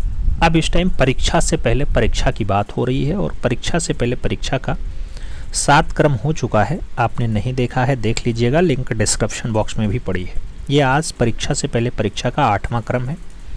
हूबहू परीक्षा जैसा ही पेपर मिलेगा। 125 प्रश्न रहेंगे, 120 मिनट आपको समय मिलेगा। आप अपना OMR शीट उठा के बैठिएगा। अपनी तरफ से हम 100% प्योर आंसर्स की देने का प्रयास करेंगे। क्वेश्चन 125 ही रहेंगे, लेकिन आपको कम से कम 400 क्वेश्चंस की यहाँ जानकारी मिलेगी। 300-400 क्वेश्चंस आराम से तैयार होंगे। तो जब समझने का प्रयास करेंगे तो निश्चित रूप से आपको एक्स्ट्रा जानकारियाँ भी मिलेंगे। पेन पेपर उठा लीजिए, आज से शारदीय नवरात्र भी स्टार्ट हो रहा है। तो आदि शक्ति जगत जननी माँ जगदम्बा के पावन चरणों में प्रणाम करते हुए आप सभी के लिए विशेष शुभकामनाओं का ही आशीर्वाद लेंगे और माता रानी सभी पे अपनी निरंतर कृपा दृष्टि बनाए रखें, बस इसी कामना के साथ क्लास शुरू करेंगे। पहला क्वेश्चन आपसे कह रहा है 9 जनवरी 2023 को भारत के किस छापा कलाकार का निधन हो गया? नाम ललित मोहन सेन का है, चंचल बनर्जी का है, सनतकर और सोमनाथ होर का नाम दिया गया। 9 जनवरी 2023 को एक छापा कलाकार का निधन हुआ। वो छापा कलाकार सनत कुमार कर होते हैं। तो आप राइट आंसर सनतकर के साथ लगाओ, बी के साथ आंसर्स बनाओ। अगला क्वेश्चन अपना 2 नंबर आता है मित्रों। पूछा गया वह आंदोलन चित्रकार जो जहांगीर के शासनकाल में बने चित्रों की संग्रहकर्ता भी था, यानी वो आंदोलनकर्ता भी रहा है, चित्रकर्ता भी रहा है, चित्रकार भी रहा है। उसका नाम क्या पाब्लो पिकासो होगा, रेम्ब्रांट होगा, जाज सोरा होगा और वान गॉग का नाम दिया गया। जहांगीर के शासनकाल में बने चित्रों का संग्रहकर्ता के रूप में भी कार्य किया, तो रेम्ब्रांट ने ऐसा कार्य किया। सही जवाब आपको सी के साथ देना पड़ेगा। 3 नंबर प्रश्न पे चलेंगे। आपसे 3 नंबर प्रश्न कह रहा है हरेंदास ने अधिकतर किस टेक्निक का जो है उपयोग किया है, किस तकनीकी का उपयोग किया? एचिंग और एक्वांटेड का नाम है, वुड एंग्रेविंग का नाम है, सेरीग्राफी का नाम है और सभी का नाम दिया गया। चित्रकार हैं हरेंदास मित्रों। इन्होंने जो है सेरीग्राफी में भी काम किया, वुड एंग्रेविंग में भी काम किया और एचिंग में भी और एक्वांटेड में भी कार्य किया। इसलिए आप यहाँ राइट आंसर्स डी के साथ लगा लो। All of these is the right answers बना लो। अगला क्वेश्चन आपका 4 नंबर आता है, बहुत पॉपुलर क्वेश्चन है। वह जर्मन चित्रकार जो शूलीबद्ध ईसा मसीह के शरीर में होने वाली पीड़ा, व्याकुलता आदि को नहीं दिखाता था, क्या उसका नाम मैथियास ग्रूनेवाल्ड है, रूवेंस है, क्ली है या फिर ड्यूरर का नाम दिया गया? जर्मन चित्रकार है मित्रों, नाम होता है मैथियास ग्रूनेवाल्ड। तो आप सही जवाब जो लगाइएगा वो फर्स्ट के साथ लगाइएगा, ए इज द राइट आंसर्स बनाइएगा। आगे चला जाएगा। 5 नंबर प्रश्न आता है, आपसे कह रहा है किस चित्रकार को 1988 में गणतंत्र दिवस के अवसर पे पद्मश्री से अलंकृत किया गया था? नाम गणेश पाइन का है, विकास भट्टाचार्य का है, लक्ष्मण पै का है और सतीश गुजराल का नाम दिया गया। 1988 में गणतंत्र दिवस की परेड पे पद्मश्री पाने वाले कलाकार विकास भट्टाचार्य हैं मित्रों। तो आप सही जवाब जो लगाओगे वो सी के साथ लगाओगे, सी इज द राइट आंसर यहाँ पे बैठेगा। अगला क्वेश्चन हम 6 नंबर पढ़ते हैं। प्रश्न संख्या 6 की बारी है। राम किंकर के जीवन पर आधारित देखी नाई फिरे उपन्यास देश में धारावाहिक के रूप में प्रकाशित हुआ। इसके उपन्यासकार कौन है? समरेश बसु जी हैं, ऋत्विक घटक जी हैं, सत्यजीत राय जी हैं या फिर राम कुमार जी? इसके जब उपन्यासकार के रूप में नाम पूछे तो आप समरेश बसु के साथ आंसर्स लगा सकते हैं मित्रों। जो सही जवाब बनेगा वो समरेश बसु बन जाएगा, first is the right answers लग जाएगा। अगला क्वेश्चन 7 नंबर है। भारत के किस चित्रकार ने समतलीय रूप से टेम्परा रूप में रंग लगाया? नाम अवनींद्र नाथ का है, नंदलाल का है, छतीन नाथ का है और यामिनी रंजन राय का नाम दिया गया। भारत में कौन सा चित्रकार है जिसने समतलीय रूप में टेम्परा रूप में रंग लगाने का काम किया मित्रों? तो टेम्परा रूप में समतलीय रूप में रंग लगाने का काम भारत के पिकासो का रहा है, जिन्हें लोग यामिनी रंजन राय के नाम से जानते हैं। यामिनी रंजन राय सही जवाब बनते हैं। आगे चला जाए मित्रों। अगला क्वेश्चन 8 नंबर आता है। हम प्रश्न संख्या 8 की बात करें तो आपसे कह रहा है 50 के दशक में नवीन तंत्रवादी शिल्पियों के प्रमुख थे। सनत दा थे, श्यामलाल दा थे, जी.आर. संतोष थे या फिर बिमल कृष्ण मतीलाल जी रहे। आपको बताना है 50 के दशक में नवीन तंत्रवादी शिल्पियों में से प्रमुख कौन रहे? तो नवीन भी रहे हों, तंत्रवादी भी रहे हों, ऐसा काम जी.आर. संतोष का रहा है। सही जवाब आपको बी के साथ यहाँ पे लगाना पड़ता है, B is the right answers देना पड़ता है। और आगे चला जाए मित्रों, अपना 9 नंबर प्रश्न आएगा। प्रश्न संख्या 9 की अगर बात करते हैं तो कह रहा है अपने मौलिक प्रिंट पर अपने हस्ताक्षर करने वाले पहले कलाकार कौन थे? नाम विलियम हार्डेस का है, जेम्स मैकनील विल्सल का नाम दिया गया, चार्ल्स डी ओलाई का नाम है और कार्ल बेकर का भी नाम दे दिया गया। अपने मौलिक प्रिंट पर अपने हस्ताक्षर करने वाले, तो मौलिक प्रिंट पे हस्ताक्षर करने का काम जेम्स मैकनील वेल्सलर का है। सही जवाब जो है आपको यहाँ बी के साथ लगाना है, B is the right answer बनाना है। ट्रिपल बस्ट की बात हो रही है मित्रों, आपसे त्रिमूर्ति की बात कर रहा है। ये त्रिमूर्ति कहाँ से प्राप्त हुई है? नाम अजंता का है, एलोरा का है, एलिफेंटा का है और उपयुक्त में से कोई नहीं का भी नाम दिया गया। त्रिमूर्ति की बात आए या ट्रिपल बस्ट की बात आए मित्रों, तो इसकी जो प्राप्ति है, ये प्राप्ति फाइनली आपकी एलिफेंटा से होती है। वही एलिफेंटा जिसे आप धारापुरी भी कह देते हैं। तो आप सही जवाब यहाँ पे सी के साथ लगाओ, सी इज द राइट आंसर बैठता है। अगला क्वेश्चन 11 नंबर है। एक्सप्रेशनिस्ट शब्द का पहली बार जो प्रयोग है वो किया गया 1910 में, 1930 में, 1911 में या फिर 1940 ईस्वी में। एक्सप्रेशनिस्ट की अगर बात आती है, ऐसा जो शब्द दिया जाता है 1911 में होता है, यानी 1911 में पहली बार उपयोग किया जाता है मित्रों, प्रयोग किया जाता है। तो आपको राइट आंसर बी के साथ लगाना पड़ेगा, B is the right answer लगाओ। 12 नंबर प्रश्न की तरफ चलेंगे। वह फ्रांसीसी मूर्तिकार जिसने द थिंकर और द किस नामक दो श्रेष्ठ मूर्तिशिल्प बनाए, द थिंकर भी बनाया और द किस भी बनाया, क्या उसका नाम बर्निनी है, मेलोल है, हेनरी मोर है या फिर रोंदा है? आपको बताना है वह फ्रांसीसी मूर्तिकार कौन है। मित्रों, उस फ्रांसीसी मूर्तिकार की अगर बात आती है तो आप लोग यहाँ पे जो राइट आंसर्स लगाते हैं वो रोंदा के साथ लगाते हैं, यानी डी के साथ आंसर्स बना लेते हैं। अगला क्वेश्चन 13 नंबर आ जाता है। 13 नंबर प्रश्न आपसे क्या कह रहा है मित्रों, 18वीं सदी में इंग्लैंड में नैतिक चित्रों को बनाने की शुरुआत किसने की? नाम विलियम होगार्थ का है, कांस्टेबल का है, टर्नर और कोई नहीं का नाम दिया गया। 18वीं सदी की बात हो रही है, इंग्लैंड में नैतिक चित्रों को बनाने की शुरुआत की बात हो रही है मित्रों, विलियम होगार्थ ने स्टार्ट किया है। तो आप सही जवाब जो है वो विलियम होगार्थ के साथ लगाइएगा। और आगे चलते हैं। 14 नंबर प्रश्न आता है, आपसे पूछा जा रहा है किसके चित्रों का विषय था पुरुषों की समलैंगिकता? पुरुषों की समलैंगिकता। गणेश पाइन के चित्रों का विषय है, भूपेन खक्कर के है, के जी सुब्रमण्यम का है या फिर के सी एस पणिक्कर के है? आपको बताना है किसके चित्रों का विषय था पुरुषों की समलैंगिकता। तो पुरुषों की समलैंगिकता जो विषय बनता है मित्रों, ये भूपेन खक्कर का बनता है। आप राइट आंसर यहाँ भूपेन खक्कर के साथ लगाओगे। सही जवाब जो बैठेगा वो बी के साथ ही बैठेगा, B is the right answer होगा। अगला क्वेश्चन हम 15 नंबर पढ़ेंगे। आपसे कह रहा है निम्नलिखित में से एक चित्रकार के साथ एक कथाकार भी था। कथाकार भी था। रजा है, हुसैन है, सूजा है और रामकुमार का नाम दिया गया। एक चित्रकार के साथ साथ एक कथाकार भी रहे हैं। तो ऐसा नाम जो जुड़ता है मित्रों वो रामकुमार के साथ जुड़ता है। आपको सही जवाब यहाँ पे डी के साथ देना होगा, D is the right answer लगाना होगा। नियोप्लास्टिसिज्म का जो डच चित्रकार था, क्या उसका नाम पिएट मोद्रियान था, जे.जे.पी.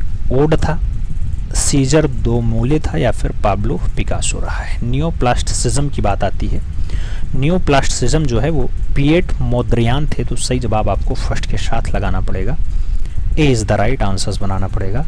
17 नंबर प्रश्न अगर पढ़ा जाए मित्रों, तो आपसे कह रहा है मुंबई के sir JJ. School of arts में कुछ समय तक चित्रांकन सीखा, फिर रॉयल कॉलेज ऑफ आर्ट्स में चित्रकला की पढ़ाई पूरी कर एशियाटिक डिग्री प्राप्त की। तो एसोसिएट की जो है डिग्री उन्हें मिल जाती है। बाद में नृत्य कलाकार के रूप में भी प्रसिद्ध हुए। उनकी पहचान करना है। अब नृत्य कलाकार के रूप में फेमस होने वाले क्या एम.एफ. हुसैन है, उदय शंकर जी हैं, तैयब मेहता जी हैं या फिर गणेश पाइन है?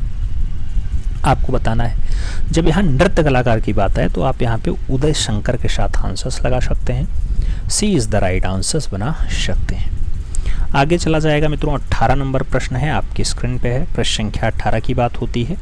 द थिंकिंग आई नामक पुस्तक किसकी है? द थिंकिंग आई पुस्तक की बात होती है, पिकासो ने लिखी, पॉल क्ली ने लिखी, अरुण वसु की है या फिर सुनील गुप्ता की है? द थिंकिंग आई की बात हो तो द थिंकिंग आई ऐसी पुस्तक लिखने का काम पॉल क्ली का है। तो आप राइट आंसर्स यहाँ पे पॉल क्ली देंगे मित्रों, सी के साथ राइट आंसर्स बनाओगे। 19 नंबर प्रश्न चला जाए। विस्कोसिटी प्रिंटिंग के लिए जाने जाते हैं। नाम रामकुमार का है, गुलाम शेख का है, के.जी. सुब्रमण्यम का है और कृष्ण रेड्डी का नाम दिया गया। विस्कोसिटी प्रिंटिंग की अगर बात आती है तो आप भी जानते हैं कि विस्कोसिटी प्रिंटिंग के लिए कृष्ण रेड्डी का नाम लिया जाता है। आपको डी के साथ यहाँ पे सही जवाब लगाना है, D is the right answers बनाना है। 20 नंबर प्रश्न है। प्रकाश और ध्वनि मिश्रित 20वीं सदी की पश्चिमी शिल्पकला के प्रवर्तकों में अलेक्जेंडर कॉल्डर और लिन चैंडविक आदि शिल्पी थे। उनकी कला का स्वरूप है प्रभाववाद है, काइनेटिक आर्ट है, घनवाद है या फिर प्लास्टिक वाद का नाम दिया गया। आपसे पूछा गया अलेक्जेंडर कॉल्ड और लिन चैंडविक आदि शिल्पी थे, उनका कला का जो स्वरूप रहा है मित्रों वो काइनेटिक आर्ट के रूप में जाने जाते हैं। तो सही जवाब आपको सी के साथ यहाँ पे देना होगा, सी इज द राइट आंसर लगाना होगा। आगे चलें, 21 नंबर प्रश्न पढ़ते हैं मित्रों। आपसे कह रहा है अवनींद्रनाथ टैगोर किन रंगों का प्रयोग करना अधिक पसंद करते थे? नाम टेम्परा रंग है, खनिज रंग है, वेस्ट जो है फंसर न्यूटन के बनाए जमे रंगों की बात हो रही है, या फिर अपारदर्शी जल रंगों की बात हो रही है। अवनींद्रनाथ टैगोर ने कैसे रंगों का प्रयोग ज़्यादा किया, करने में बहुत मज़ा आता था, उन्हें ज़्यादा पसंद किए? तो विंटर न्यूटन के द्वारा बनाए गए जो जमे रंग है उसका उपयोग बढ़िया से अवनींद्रनाथ टैगोर ने किया। सही जवाब सी के साथ बनेगा मित्रों, she is the right answer आपको लगाना है। प्रश्न संख्या 22 थोड़ा लंबा चौड़ा लिखा हुआ है। एचिंग क्या है आपसे पूछ रहा है मित्रों। जब बात एचिंग की आती है तो आपको बताना होता है एचिंग क्या है। जब एचिंग की बात आए तो एचिंग जो शब्द बनेगा, तांबे के पत्र पर चीड़ की सूखी गोंद लगाकर उस पर धातु की नुकीली सुई से छवि बना करके एसिड में डुबा करके उस पर पुनः धातु की सुई ताकत लगा करके फेरने से तांबे की धातु का कुछ अंश खुरच करके अलग हो जाता है और उस पर गहरी रेखा खुद जाती है। इससे यह जो छवि बन जाती है या कोई डिजाइन उभर करके आती है, यही एचिंग होता है मित्रों। यही आपका राइट आंसर बनेगा। बाकी ऑप्शंस तो बहुत सारे आपको दिखाई देंगे, ऑप्शंस बहुत सारे हैं, लेकिन जो सही जवाब है वो फर्स्ट के साथ लगेगा। अगला क्वेश्चन आपको 23 नंबर देना है मित्रों। जब 23 नंबर प्रश्न की बात आती है तो आपसे कह रहा है मित्रों कि 1954 यानी 1954 में भारत सरकार की संस्कृति मंत्रालय ने फ्रांसीसी एकेडमी के आदर्श पे किस संस्थाओं की स्थापना की थी? ऑप्शंस दिया गया मित्रों। संगीत नाटक और साहित्य अकेदमी के साथ ललित कला अकेदमी की स्थापना हुई, आईफैक्स इंदिरा कला संस्थान और इंडियन हैबिटेट सेंटर को स्थापित किया गया, त्रिवेणी कला संगम, गढ़ी आर्ट स्टूडियो और Shri Ram centre for performing arts का स्थापना हुआ, या फिर national gallery of modern art उसके साथ जो है श्रीधरनी आर्ट और धूमिल आर्ट सेंटर का स्थापना हुआ। मित्रों, भारत सरकार और संस्कृति मंत्रालय ने फ्रांसीसी एकेडमी के आदर्श पे जो संस्थाएं स्थापित की हैं उन संस्थाओं में संगीत नाटक एकेडमी है, साहित्य एकेडमी है और ललित कला एकेडमी है। तो जो सही जवाब बनेगा वो आपका फर्स्ट के साथ बनेगा, ए इज द राइट आंसर आपको यहाँ पे लगाना पड़ेगा। और आगे चला जाए, 24 नंबर क्वेश्चन आपकी स्क्रीन पे आ चुका है मित्रों। 24 नंबर प्रश्न कह रहा है मुगल तथा यूरोपीय शैली के सम्मिश्रण से उत्पन्न शैली थी, अपभ्रंश शैली थी, पहाड़ी शैली थी, राजस्थानी शैली थी या फिर कंपनी शैली रही है। मुगल तथा यूरोपीय शैली के जो सम्मिश्रण से शैली आती है मित्रों, मुगल प्लस यूरोपीय इक्वल टू कंपनी शैली। तो आप सही जवाब यहाँ पे डी के साथ लगाओगे, D is the right answer मित्रों बन जाएगा। और आगे चला जाए तो 25 नंबर प्रश्न आता है। पूछा गया burning of darkness. Burning of darkness 1924 की रचना है, कैनवास पर टेम्परा माध्यम में है। किसका चित्र है मित्रों? नाम नंदलाल बोस का है, निकोलस रूरिक का है, भावेश चंद्र सान्याल और रणवीर सिंह बिष्ट का नाम दिया गया। बर्निंग ऑफ डार्कनेस की बात आए तो बर्निंग ऑफ डार्कनेस जो चित्र बनेगा वो निकोलस रूरिक का बनेगा। सही जवाब निकोलस रूरिक लगाना पड़ेगा, सी के साथ सही जवाब लगाना है। 26 नंबर क्वेश्चंस पे हम चलते हैं। आपसे कह रहा है ढलवा धातु से बनी जनजातीय नर्तकी कहाँ से प्राप्त हुई है? नाम हड़प्पा का है, लोथल का है, मोहनजोदड़ो का है और कालीबंगा का नाम दे दिया गया। ढलवा धातु से बनी जनजातीय नर्तकी कहाँ से प्राप्त हुई है? जनजातीय नर्तकी की अगर बात आती है तो आप भी जानते हैं मोहनजोदड़ो से प्राप्त हुई है, जिसे लाशों का ढेर भी कहा जाता है। तो आप बी के साथ आंसर्स यहाँ पे मिलान कर लो मित्रों, B is the right answers होगा। 27 नंबर प्रश्न है, अंतर्राष्ट्रीय त्रिवार्षिक चित्रकला प्रदर्शनी अथवा त्रिनाले का प्रारंभ हुआ है 1960 से, 1978 से, 1968 से या फिर 1985 से। अंतर्राष्ट्रीय त्रिवार्षिक चित्रकला प्रदर्शनी अथवा त्रिनाले का जो प्रारंभ है मित्रों वो होता है कब से? 1968 से, यानी 1968 से। तो आपको सही जवाब यहाँ बी के साथ देना है, B is the right answers लगाओ। अगला क्वेश्चन हम 28 नंबर पे चलते हैं। 28 नंबर क्वेश्चन है आपके स्क्रीन पे है। दिल्ली निवासी तथा शिल्पकला विषय में लिखने वाली वह महिला जो विमान सुंदरम की पत्नी है, उनका नाम क्या? माधवी पारेख है, अपर्णा कौर है, अर्पिता सिंह है या फिर गीता कपूर है। दिल्ली निवासिनी है, शिल्पकला विषय में लिखती हैं, पहली महिला है मित्रों, पहली नहीं कहा जा सकता, महिला है, याद रखना है। विमान सुंदरम की पत्नी आपको बताना है तो गीता कपूर जी है। सही जवाब डी के साथ लगा लो। आगे चला जाएगा अपना अगला क्वेश्चन 29 नंबर आता है। आपसे पूछा गया पंजाब विश्वविद्यालय के प्राध्यापक जो कला इतिहासकार भी हैं, नाम बी एन गोस्वामी का है, शक्तिवर्मन का है, डब्ल्यू जी आर्चर का है और गुलाम शेख का नाम दिया गया। पंजाब विश्वविद्यालय के प्राध्यापक हैं और कला इतिहासकार भी हैं मित्रों, उनका नाम बी एन गोस्वामी होता है। आप सही जवाब यहाँ पे बी एन गोस्वामी के साथ लगाओ, फर्स्ट के साथ आंसर्स बनाओ। आगे चलें 30 नंबर क्वेश्चन से। आपसे कह रहा है मित्रों, तत्कालीन ब्रितानी अकेदमी चित्रकला से कौन से प्रभावित थे? नाम रवि वर्मा का है, यामिनी राय का है, अवनींद्रनाथ टैगोर का है और अमृता शेरगिल का नाम दिया गया। तत्कालीन ब्रितानी अकेदमी चित्रकला से कौन प्रभावित था? तो नाम बनेगा राजा रवि वर्मा का। सही जवाब फर्स्ट के साथ लगेगा। 31 नंबर क्वेश्चन से आपसे कह रहा है, मुगल दरबारी चित्रकला में प्रयुक्त बादलों के अंकन में किस कला का प्रभाव है? नाम चीनी प्रभाव है, भारतीय प्रभाव है, ईरानी प्रभाव है और ब्रिटिश प्रभाव का नाम दिया गया। मुगल दरबारी चित्रकला में प्रयुक्त बादलों के अंकन में किस कला का आपको प्रभाव झलकता है मित्रों? तो कला होती है चीनी प्रभाव झलकेगा। सही जवाब फर्स्ट के साथ लगेगा, ए इज द राइट आंसर बनेगा। और आगे चलते हैं 32 नंबर क्वेश्चन आपकी स्क्रीन पे है। कह रहा है, किसने रविंद्रनाथ की काट कोट यानी डूडलिंग वाली कला को बच्चों के बहलाने वाली लोरी की लहर बताया है? नाम आनंद कुमार स्वामी का है, नंदलाल बोस का है, गगनेंद्रनाथ टैगोर का है और अर्नेस्ट विनफील्ड हैवेल का नाम दे दिया गया। मित्रों आपसे पूछा जाए रविंद्रनाथ की काट कोट वाला अगर लोरी वाली कला की बात आती है तो यहाँ पे नंदलाल बोस के साथ बताना, बहलाने वाली लोरी की लहर बताया है नंदलाल बोस ने। सही जवाब वी के साथ लगाओ, B is the right answers बन जाएगा। अपना अगला क्वेश्चन 33 नंबर आता है। 33 नंबर क्वेश्चन कह रहा है, तुजुक ए बाबरी के लेखक कौन थे? नाम अबुल फजल का है, गुलबदन बेगम का है, बाबर का है और जहांगीर का नाम दिया गया। तुजुक ए बाबरी की अगर बात आती है तो तुजुक ए बाबरी का संबंध बाबर से है मित्रों। सही जवाब जो है वो बाबर के साथ आप लगाओ, बी के साथ सही जवाब बनाओ, B is the right answer बैठता है। अगला क्वेश्चन हम 34 नंबर पढ़ते हैं। आपसे कह रहा है, मुगल काल में पंचतंत्र का अनुवाद किस नाम से किया गया? गुलिस्ता नाम से, तूतीनामा नाम से, अनवारे शुलेही के नाम से या फिर रज्मनामा के नाम से?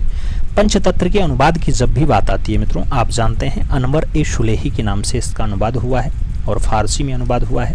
आप सही जवाब वी के साथ लगाना, B is the right answer आपका बैठ जाएगा। अगला क्वेश्चन है 35 नंबर प्रश्न है।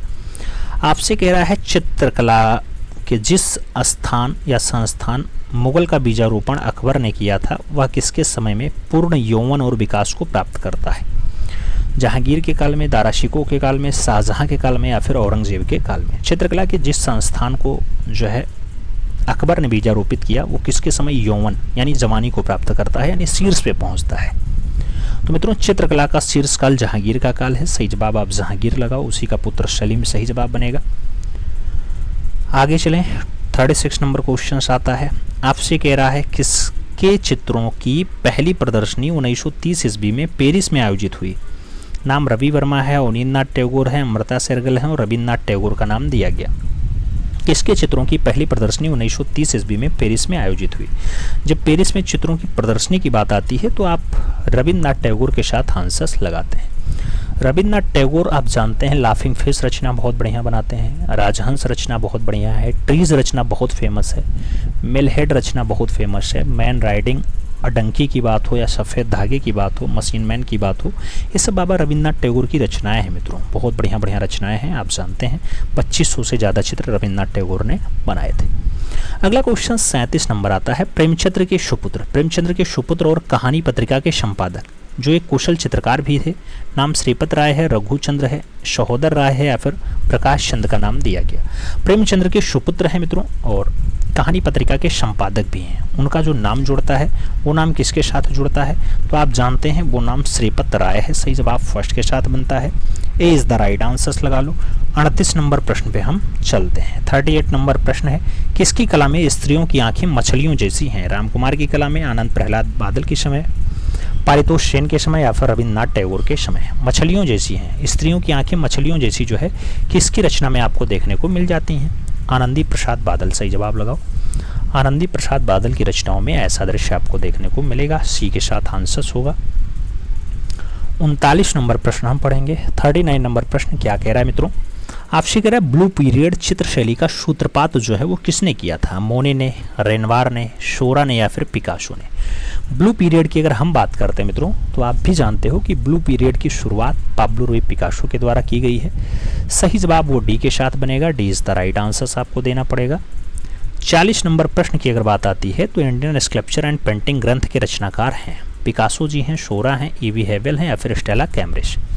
इंडियन स्कल्पचर एंड पेंटिंग्स की अगर बात आती है, ऐसा ग्रंथ लिखने की जब भी बात आए तो आप अर्नेस्ट विंडफील्ड हेबल के साथ आंसर्स लगाओ। ईवी हेबल सही जवाब बनाओ मित्रों, ईवी हेबल के साथ आंसर्स लगा लो। अगला क्वेश्चन हम 41 नंबर पढ़ते हैं। 41 नंबर प्रश्न आपसे कह रहा है the acrobats family with the monkey. The acrobats family with the monkey 1905 का रचना है, सुप्रसिद्ध चित्र है। किसने बनाया था? सेजान ने बनाया, पिकासो ने बनाया, क्ली ने बनाया या फिर ब्रॉक के द्वारा बनाया गया? The acrobats family with the monkey की बात हो तो the acrobats family with the monkey अगर रचना पूछी जाए तो पाब्लो रुई पिकासो की है मित्रों। सही जवाब आपको सी के साथ देना होगा। सी इज द राइट आंसर्स लगा लो।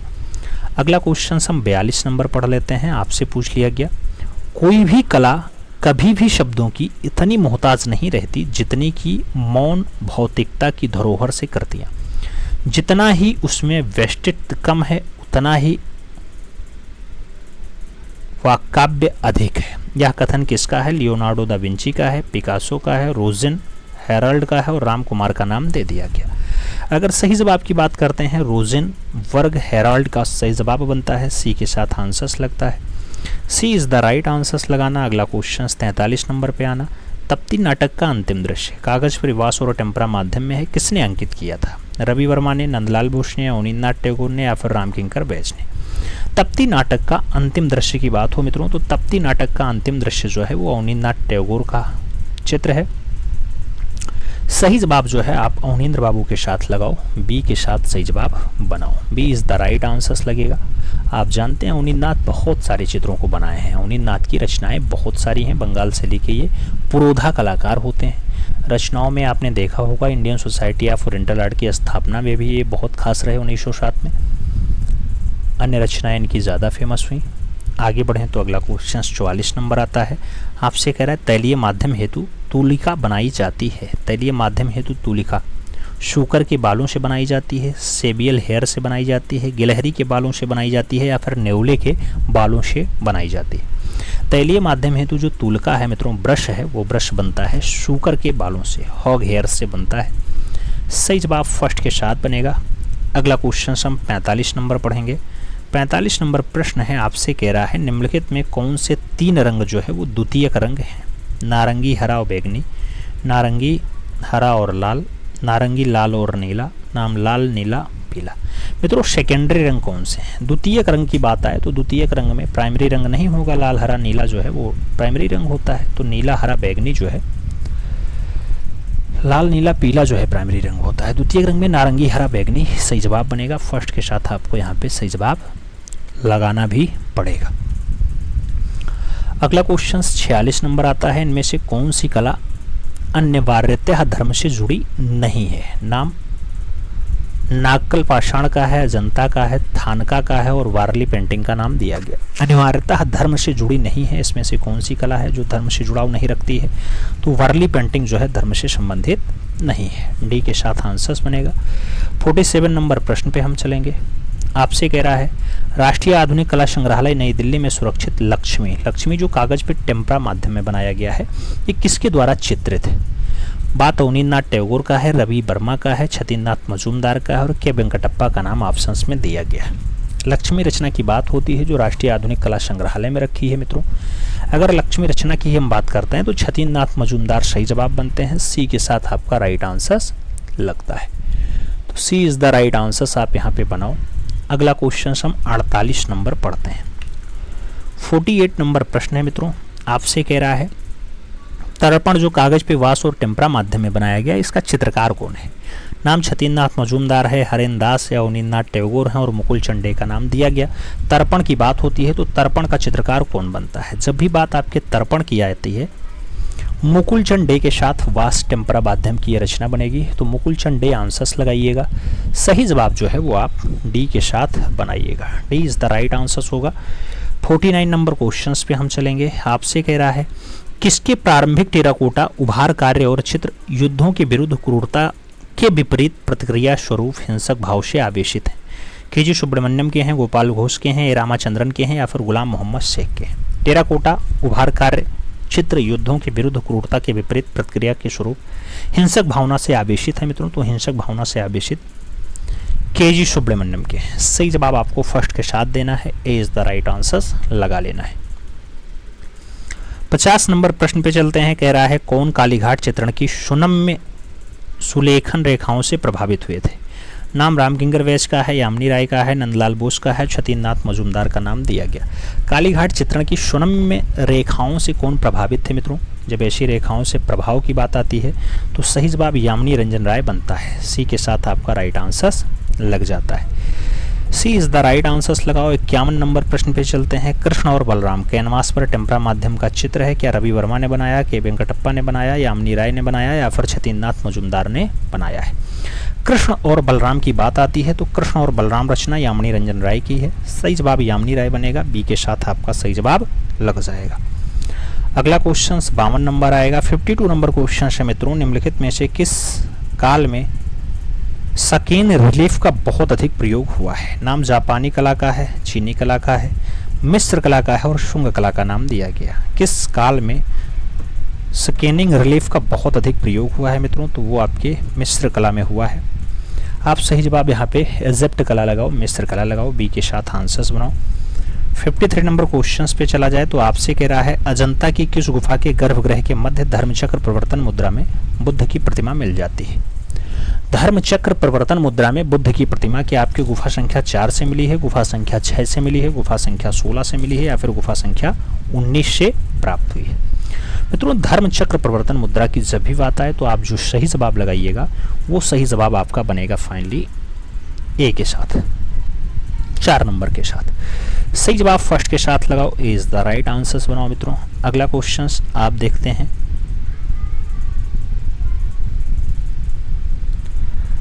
आगे 54 नंबर प्रश्न है मित्रों, आपसे क्या कह रहा है? मिर्जापुर क्षेत्र की किन पहाड़ियों पर प्रागैतिहासिक गुफा चित्र मिलते हैं? नाम श्यामला पहाड़ी का है, कबरा पहाड़ी का है, कैमूर पहाड़ी का है और अरावली पहाड़ी का नाम दिया गया। मिर्जापुर क्षेत्र में किन पहाड़ियों पे प्रागैतिहासिक गुफा चित्र मिल जाते हैं मित्रों? तो उस पहाड़ी का नाम कैमूर पहाड़ी श्रृंखला होता है। सी के साथ आंसर्स बनता है। आगे चला जाएगा अपना अगला क्वेश्चन 55 नंबर आता है। पूछ लिया गया मित्रों महामाहिस का चित्र 10 फीट लंबा और 6 फीट चौड़ा कहाँ अंकित है? नाम मिर्जापुर की कैमूर पहाड़ी है, होशंगाबाद की आदमगढ़ पहाड़ी है, भीमबेटका की पहाड़ी है और सतपुड़ा की पहाड़ी का नाम दे दिया गया है।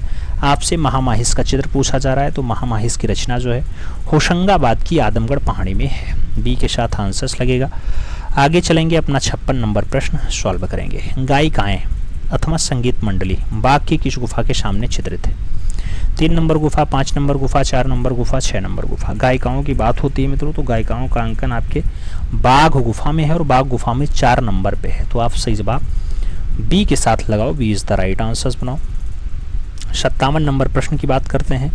पूर्व मध्यकालीन कला पाल जैन में कौन सी विशेषता नहीं है? चित्रों में लय और गतिपूर्ण अभाव है, चित्र लय और गतिपूर्ण है, चित्रों में भाव का पूर्ण अभाव है या फिर उपयुक्त सभी। पूर्व मध्यकालीन कला जैन पाल में कौन सी विशेषता आपको नहीं दिखाई देती है?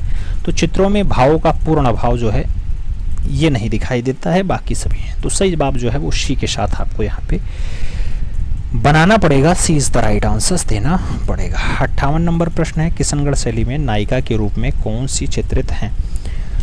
राधा है, बनी ठनी है, उमा है या फिर ललिता का नाम दिया गया। किशनगढ़ शैली में नायिका के रूप में कौन चित्रित है? तो नायिका के रूप में जिसका चित्रण आता है वो बनी ठनी है मित्रों। सही जवाब आपको बनी ठनी के साथ देना है। B is the right answers लगाना है। 59 नंबर क्वेश्चन आपके स्क्रीन पे ये रहा। पूछा गया जयपुर के चित्र किस शैली में है? नाम मुगल का है, पहाड़ी का है, कछवाहा का है और कंपनी का नाम दिया गया। जयपुर के जो चित्र हैं वो किस शैली में है? जब शैली की बात आए तो आपको यहाँ पे कछवाहा शैली के साथ आंसर्स देना होगा। B is the right answers finally बनाना होगा। 60 नंबर प्रश्न की बात करते हैं। पूछा गया राग रागनी चित्र किस शैली में अधिकता से बने हैं? नाम राजस्थानी शैली का है, दक्कनी शैली का है, पहाड़ी शैली और मुगल शैली का नाम दिया गया। राग रागनी के अंकन की बात आती है तो राग रागनी ज़्यादा मात्रा में राजस्थानी शैली में चित्रित हैं। तो राजस्थानी शैली के साथ आप आंसर्स दो, फर्स्ट के साथ आंसर्स लगाओ। अगला क्वेश्चन अपना 61 नंबर देखते हैं मित्रों। पूछ लिया गया वयन यानी पोत। पोत का संबंध किससे है? वस्तुओं से है, वस्तुओं की आंतरिक संरचना से है, वस्तुओं की बाहरी त्वचा या परत से है, या फिर वस्तुओं से व्याप्त अलंकरण से होता है। वयन यानी पोत का संबंध किससे होता है? तो जब भी बात वयन की आती है, वयन का संबंध आप वस्तुओं की बाहरी त्वचा या परत के साथ जोड़ते हैं, सी के साथ जोड़ते हैं। सी इज द राइट आंसर्स लगाओ। 62 नंबर प्रश्न पे चलते हैं। चित्र में अस्थायित्व लाघव क्या होता है? अस्थाई या स्थिति लाघव क्या होता है मित्रों? तो स्थिति लाघव ऊंचाई है, मोटाई है, चौड़ाई है, या फिर कोई नहीं। स्थिति लाघव की जब भी बात आए तो आप स्थिति लाघव में मोटाई का नाम लिखिएगा, सी के साथ आंसर्स बनाइएगा। आगे चलते हैं। अगला क्वेश्चन 63 नंबर आता है। आपसे पूछा गया एक चित्र में कितनी भूमि यानी ग्राउंड्स होती हैं? 1 हैं, 3 हैं, 2 हैं, या फिर अनंत? कितनी भूमि या कितनी ग्राउंड से मित्रों? तो 3 ग्राउंड्स आपके एक चित्र में देखने को मिल जाती हैं। सी के साथ आप सही जवाब यहाँ पे बनाओ मित्रों। सी इज़ द राइट आंसर्स लगाओ। अगला क्वेश्चन 64 नंबर आएगा। फ्रेस्को सिस्को चित्रण में किस प्रकार की भित्ति का उपयोग करते हैं? शुष्क भित्ति, बिना प्लास्टर की भित्ति, गीली भित्ति, या फिर मध्य शुष्क भित्ति? फ्रेस्को सिस्को चित्रण में किस प्रकार की भित्ति का उपयोग है? तो भित्ति का नाम मित्रों शुष्क भित्ति के साथ है। आप सही जवाब शुष्क के साथ लगाओ। ए के साथ आप यहाँ पे सही जवाब अपना बना सकते हो। अगला क्वेश्चन 65 नंबर है। लय का संबंध है, गति क्रम से है, भावों से है, रेखाओं से है, या फिर अलंकरण से है? लय का संबंध किससे है मित्रों? तो लय का संबंध जो है वो गति क्रम से है। सही जवाब आप गति क्रम लगाओ। फर्स्ट के साथ यहाँ पे सही जवाब बनाओ। और आगे चला जाए। 66 नंबर क्वेश्चन आता है। आपसे कह रहा है संवाहक। संवाहक का प्रयोग किस माध्यम में नहीं होता है? तैलीय माध्यम, पेस्टल माध्यम, जल माध्यम, या फिर टेम्परा माध्यम? संवाहक का प्रयोग किस माध्यम में नहीं होता है मित्रों? जब नहीं की बात आती है तो पेस्टल के साथ आंसर्स लगता है। सी इज द राइट आंसर्स आपके साथ बनाना पड़ता है। तो सी के साथ आप सही जवाब लगा लो। अगला क्वेश्चन 67 नंबर आएगा। 67 नंबर प्रश्न है। पूछा गया इसमें से कौन सा रंग मुख्य यानी प्राइमरी है मित्रों? नाम हरा का है, बैगनी का है, नीला का है, नारंगी का नाम दिया गया।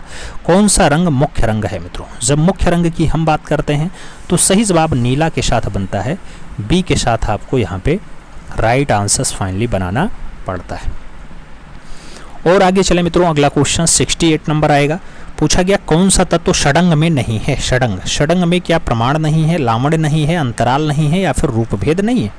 जब हम षडंग की बात करते हैं तो मित्रों षडंग में अंतराल का उल्लेख नहीं मिलता है। सही जवाब अंतराल लगाओ। बी के साथ सही जवाब बनाओ। अगला क्वेश्चन अपना 69 नंबर आएगा। आपसे पूछा गया आदर्श मनुष्याकृति के लिए भारत में कौन सा ताल प्रमाण निर्देशन हुआ है? सप्त ताल का है, 9 ताल का है, 8 ताल का है, और 12 ताल का नाम दिया गया। भारत में कौन सा ताल प्रमाण निर्देशित हुआ है? जब ताल प्रमाण की बात आए मित्रों तो आप 9 ताल के साथ आंसर्स लगाओगे। सी के साथ यहाँ पे सही जवाब बनाओगे।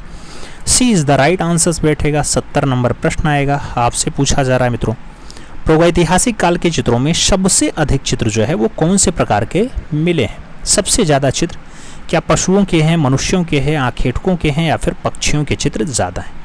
तो मित्रों प्रागैतिहासिक काल में जो सबसे ज़्यादा चित्र मिलते हैं वो आखेट संबंधी यानी शिकार संबंधी मिलते हैं।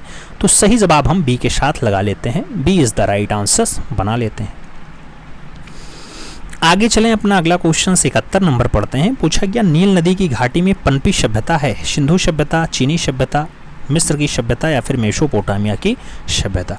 नील नदी की घाटी में जो पनपी सभ्यता होती है वो मिस्र की सभ्यता है, जिसे हम इजिप्ट की सभ्यता के रूप में भी देखते हैं। तो सी के साथ हम यहाँ सही जवाब अपना लगाते हैं। 72 नंबर प्रश्न है। पूछा गया बादामी की खोज का श्रेय किसे प्राप्त है? नाम डेजरफील्ड का है, स्टेला कैम्ब्रिस का है, अलेक्जेंडर और मिस्टर मुरे का नाम दिया गया। बादामी की खोज का जो श्रेय जाता है मित्रों वो जाता है स्टेला कैम्ब्रिस को। तो सही जवाब जो बनेगा वो स्टेला कैम्ब्रिस के साथ बनेगा। आपको सी के साथ यहाँ पे सही जवाब देना पड़ेगा। और आगे चलें। 73 नंबर प्रश्न आता है। स्पेन की अल्तामीरा गुफा में किस जानवर का चित्र अधिक दिखाई पड़ता है? नाम बैल का है, भालू का है, हाथी का है, और जंगली भैंसा का नाम दे दिया गया। आपसे पूछा जा रहा है स्पेन की अल्तामीरा गुफा में कौन सा जानवर ज़्यादा देखने को मिलता है? तो एक जानवर है जंगली भैंसा, बाइसन कहते हैं इसे। सही जवाब डी के साथ बनता है। D is the right answers लगाओ। अगला क्वेश्चन 74 नंबर आता है। 74 74 नंबर आपसे कह रहा है कि वर्ष 1958 ईस्वी में भीमबेटका गुफा के चित्रों की खोज जो है वो सर्वप्रथम किसने की? राय कृष्ण दास ने की, रामचंद्र शुक्ल ने की, वी.एस. वाकाड़कर ने की या फिर नंदलाल बोस के द्वारा किया गया? 1958 में भीमबेटका गुफा के चित्रों की जो खोज है वो सबसे पहले की जाती है वी.एस. वाकाड़कर के द्वारा। तो आप सही जवाब विष्णु श्रीधर वाकाड़कर का नाम लगाओ मित्रों। राइट आंसर सी के साथ बनाओ। ये सन कई बार पूछा गया है तो इस सन को आप जरूर याद रखना मित्रों, सन से ही आपका काम बनने वाला है, याद रखना है। और आगे चलें, अपना अगला क्वेश्चन आता है 75 नंबर। आपसे कह रहा है एलोरा की गुफाएं किस राज्य में स्थित हैं? नाम आंध्र प्रदेश का है, मध्य प्रदेश का है, महाराष्ट्र और बिहार का नाम दिया गया। एलोरा की गुफा की बात आती है मित्रों, तो एलोरा का जो लोकेशन है आप जानते हैं कि 34 गुफाएं एलोरा में हैं, महाराष्ट्र में है, औरंगाबाद स्थान पड़ता है। सही जवाब हमें बी के साथ यहाँ पे देना पड़ता है। आगे चलें 76 नंबर क्वेश्चन से, जोगी मारा के चित्र बने हैं मित्रों। जोगी मारा के चित्रों की बात आती है, आपसे पूछा गया छत पर बने हैं, लाल पृष्ठ पर बने हैं, सफेद पृष्ठभूमि पे बने हैं या फिर पीली पृष्ठभूमि पे बने हैं। जोगी मारा के चित्रों की जब भी बात आएगी, जोगी मारा के चित्र आप कहाँ देखना चाहेंगे मित्रों? तो जोगी मारा छत पे आपको रचना देखने को मिलेगी। सही जवाब छत के साथ लगाओ, फर्स्ट के साथ आंसर्स बनाओ। अगला क्वेश्चन 77 नंबर आता है, पूछा गया अजंता चित्रकला का माध्यम है, म्यूरल है, तैल है, फ्रेस्को है, ग्राफिक है। अजंता चित्रकला का जो मीडियम बनता है मित्रों, माध्यम बनता है, वो फ्रेस्को बनता है। तो आप सही जवाब फ्रेस्को लगाओ, बी के साथ सही जवाब यहाँ पे बनाओ।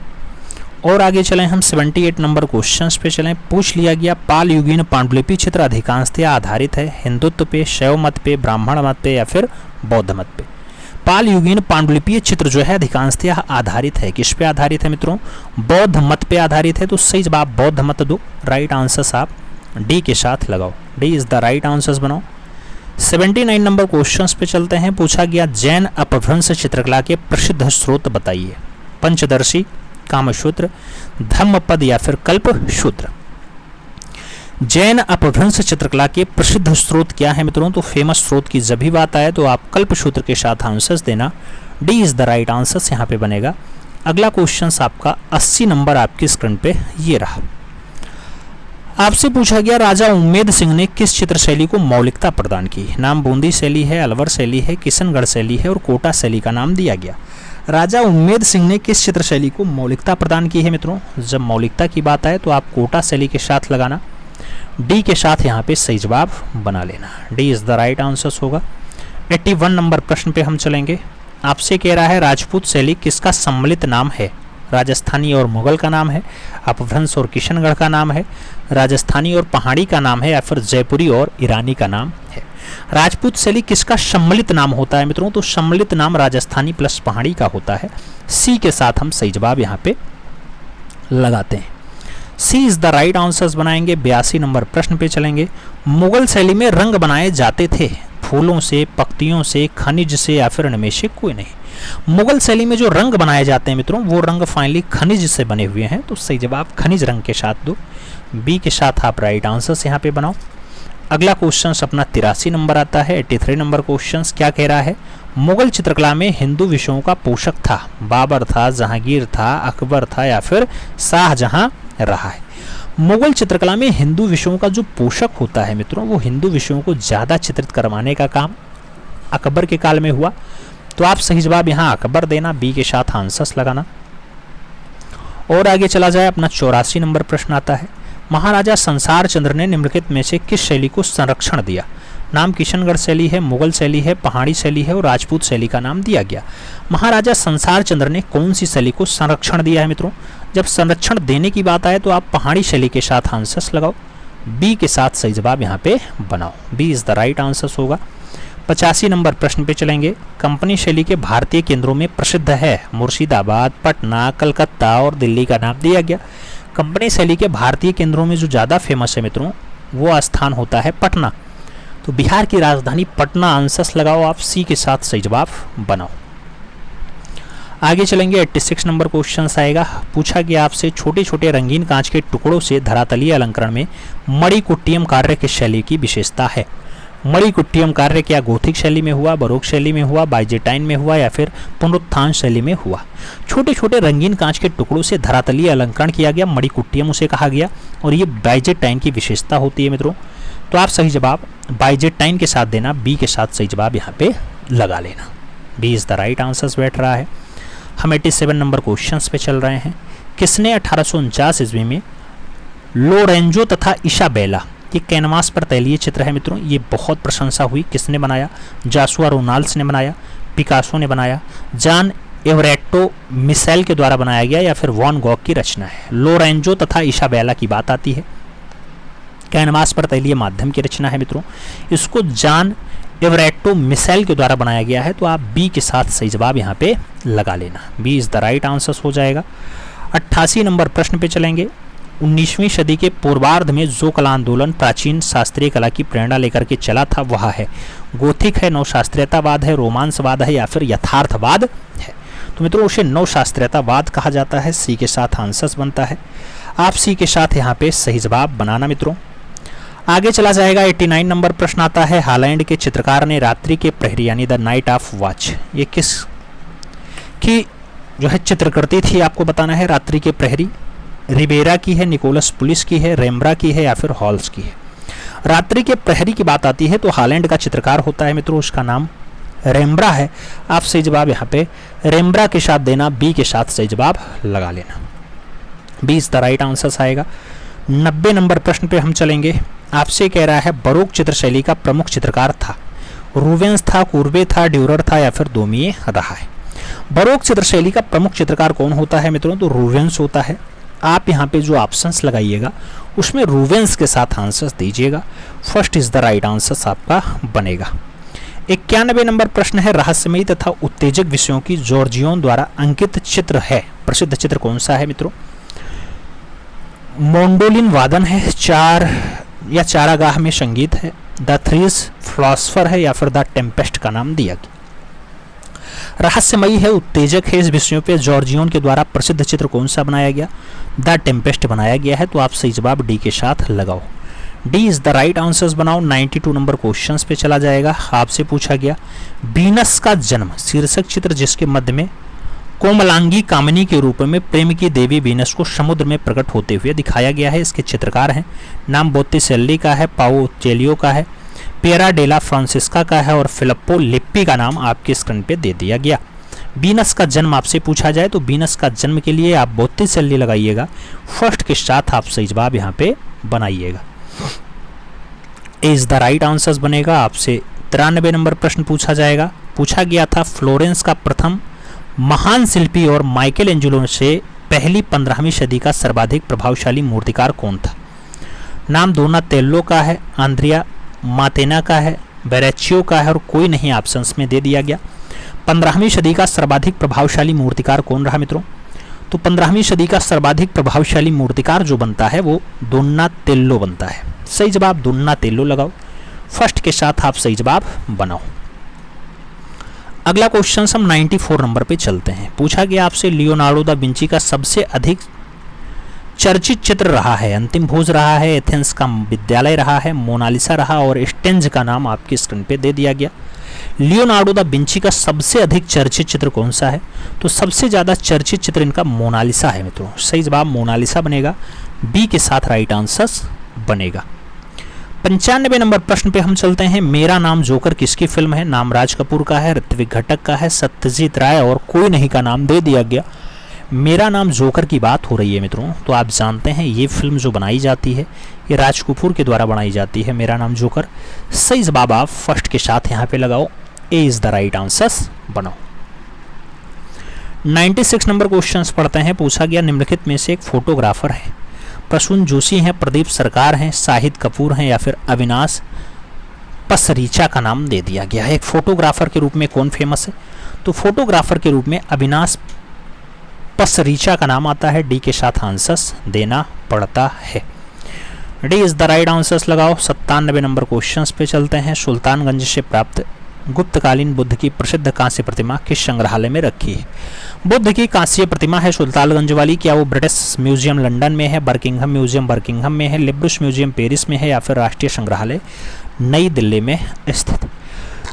तो सुल्तानगंज से प्राप्त गुप्तकालीन बुद्ध की जो प्रसिद्ध कांस्य मूर्ति है वो बर्किंघम म्यूजियम में है मित्रों, बर्किंघम सही जवाब बनता है, बी के साथ सही जवाब लगा लो। 98 नंबर क्वेश्चंस पे चलते हैं। सेरीग्राफी। सेरीग्राफी शब्द निम्नलिखित में से किस प्रकार की छपाई के लिए प्रयुक्त होता है? लेटर प्रेस के लिए, सिल्क स्क्रीन प्रिंटिंग के लिए, ग्रुप बोर्ड प्रिंटिंग के लिए या फिर लिथोग्राफी के लिए। सेरीग्राफी की बात आती है, आप भी जानते हैं कि जो सेरीग्राफी है ये सिल्क स्क्रीन प्रिंटिंग के लिए है, तो आप सही जवाब यहाँ पे सी के साथ लगा लो, सी इज द राइट आंसर बना लो। 99 नंबर प्रश्न है, सिटी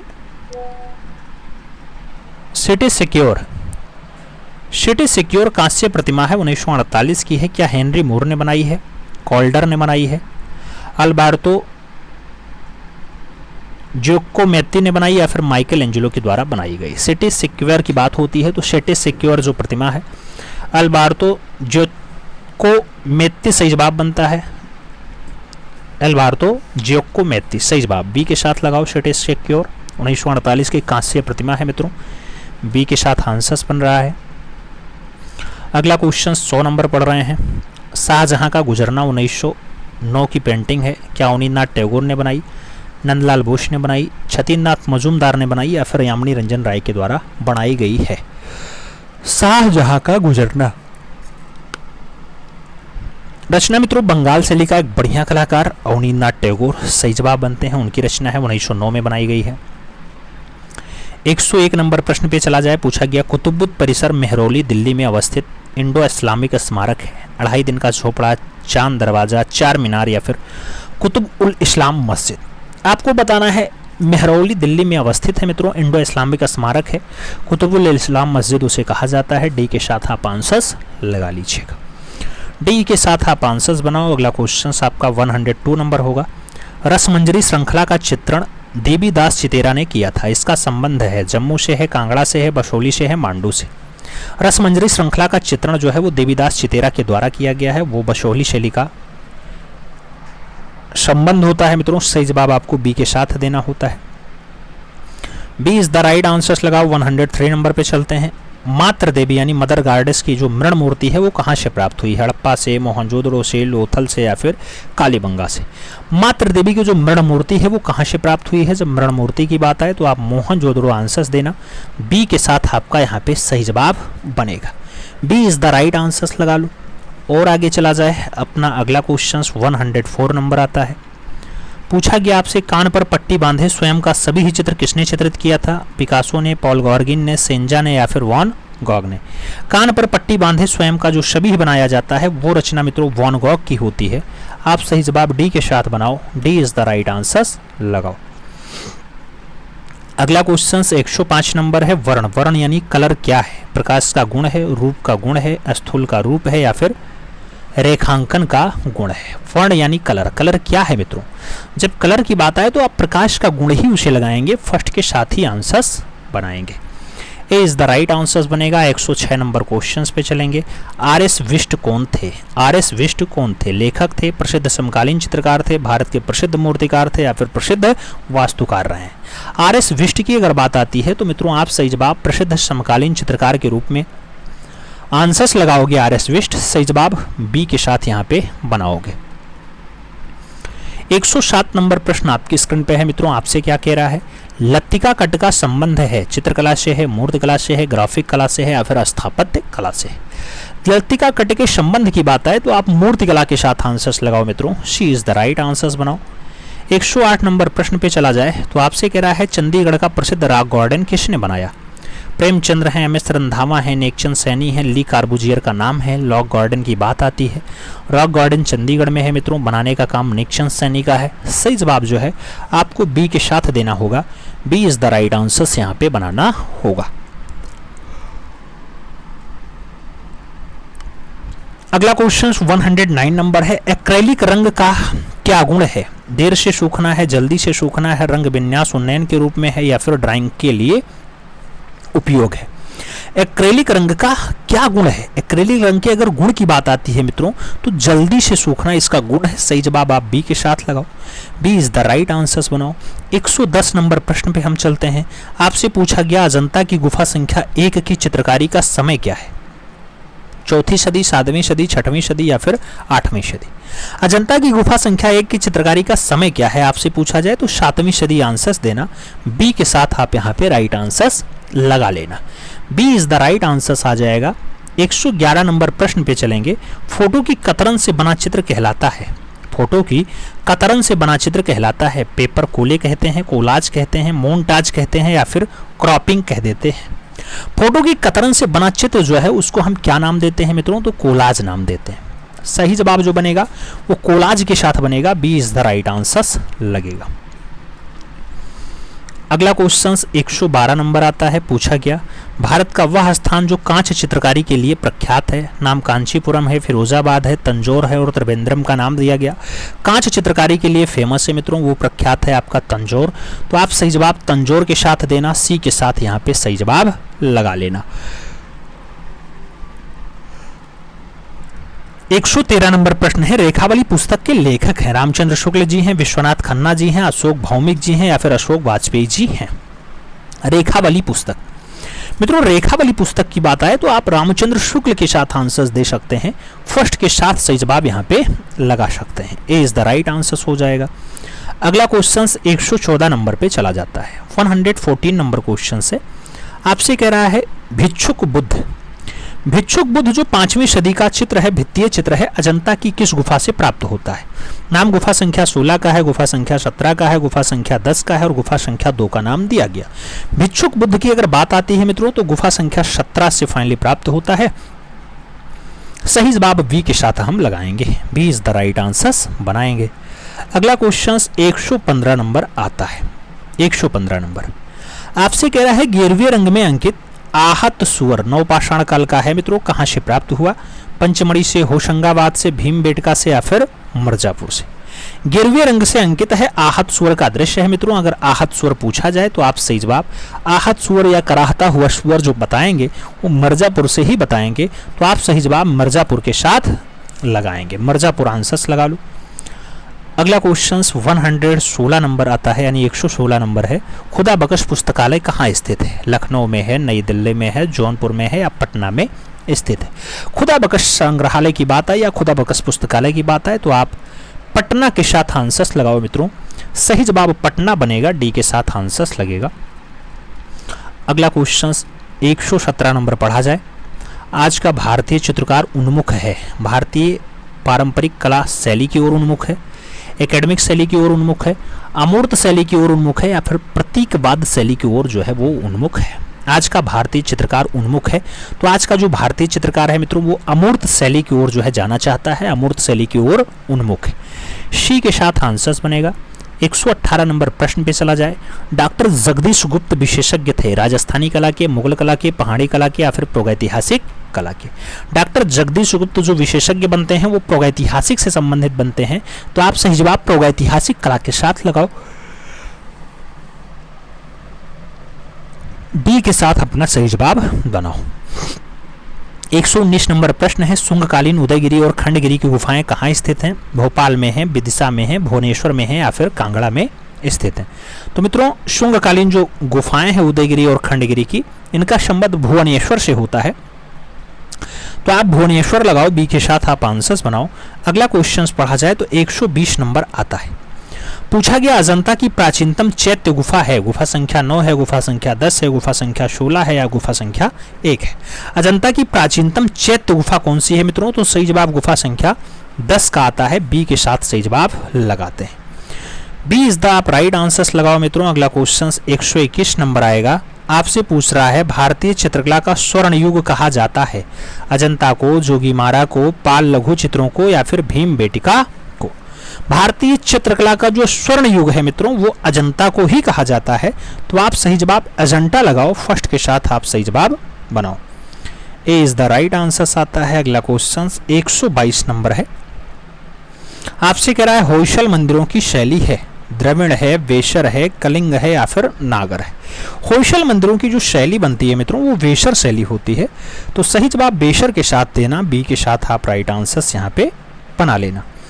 और आगे चलते हैं। 123 नंबर प्रश्न आता है। पूछा गया चित्रकला की दृष्टि से बादामी की कौन सी गुफा महत्वपूर्ण है? नाम पहली गुफा है, तीसरी गुफा है, दूसरी गुफा है और चौथी गुफा का नाम दिया गया। चित्रकला की दृष्टि से बादामी की कौन सी गुफा महत्वपूर्ण बताई गई? तो बादामी की तीसरी गुफा चित्रकारिता के लिए महत्वपूर्ण बताई गई। सी के साथ आपको यहाँ पे राइट आंसर्स बनाना होगा मित्रों, सी इज द राइट आंसर्स होगा। अगला क्वेश्चन 124 नंबर आता है। आपसे पूछा गया भारत कला भवन वाराणसी के प्रथम और आजीवन निर्देशक रायकृष्ण दास थे। इसके प्रथम और आजीवक सभापति या अध्यक्ष कौन बनते हैं? मदन मोहन मालवीय का नाम है, रविन्द्रनाथ टैगोर का नाम है, जवाहरलाल नेहरू का नाम है मित्रों, और वासुदेव शरण अग्रवाल का नाम दिया गया। तो आजीवक जो सभापति होते हैं वो पहले और आजीवन सभापति रविन्द्रनाथ टैगोर रहे हैं। आप बी के साथ यहाँ पे सही जवाब लगाना मित्रों, B is the right answers बनाना। 125 नंबर प्रश्न आपकी स्क्रीन पे है। प्रसिद्ध लेखक हैं, समीक्षक हैं और संस्कृत कर्मी रहे हैं कृष्ण नारायण कक्कड़, मदन लाल नागर, जगदीश स्वामीनाथन और एस.एल. ठाकुर का नाम दिया गया। प्रसिद्ध लेखक, समीक्षक और संस्कृत कर्मी कौन रहे? तो लेखक भी हैं, समीक्षक भी हैं और संस्कृत कर्मी भी हैं। ऐसा काम कृष्ण नारायण कक्कड़ का है। तो आप सही जवाब फर्स्ट के साथ लगा लेना, ए इज द राइट आंसर अपना बना लेना। तो फर्स्ट के साथ यहाँ पे आप सही जवाब लगाओ। अब मित्रों आपसे बारी है पूछने की कि इस 125 क्वेश्चंस में आपने कितने क्वेश्चन सही किए। ईमानदारी के साथ बताना। वीडियो अपने इष्ट मित्र तक जरूर शेयर करना जिससे वो लोग भी लाभान्वित हो पाए। और चैनल पे अगर नए हैं तो चैनल को सब्सक्राइब करें, बेल आइकन जरूर प्रेस करें जिससे नोटिफिकेशन टाइम से मिले और आप चैनल का भरपूर लाभ समय से ले सकें। मिलते हैं शॉर्ट में, तब तक के लिए दिल से सैल्यूट। जय हिंद।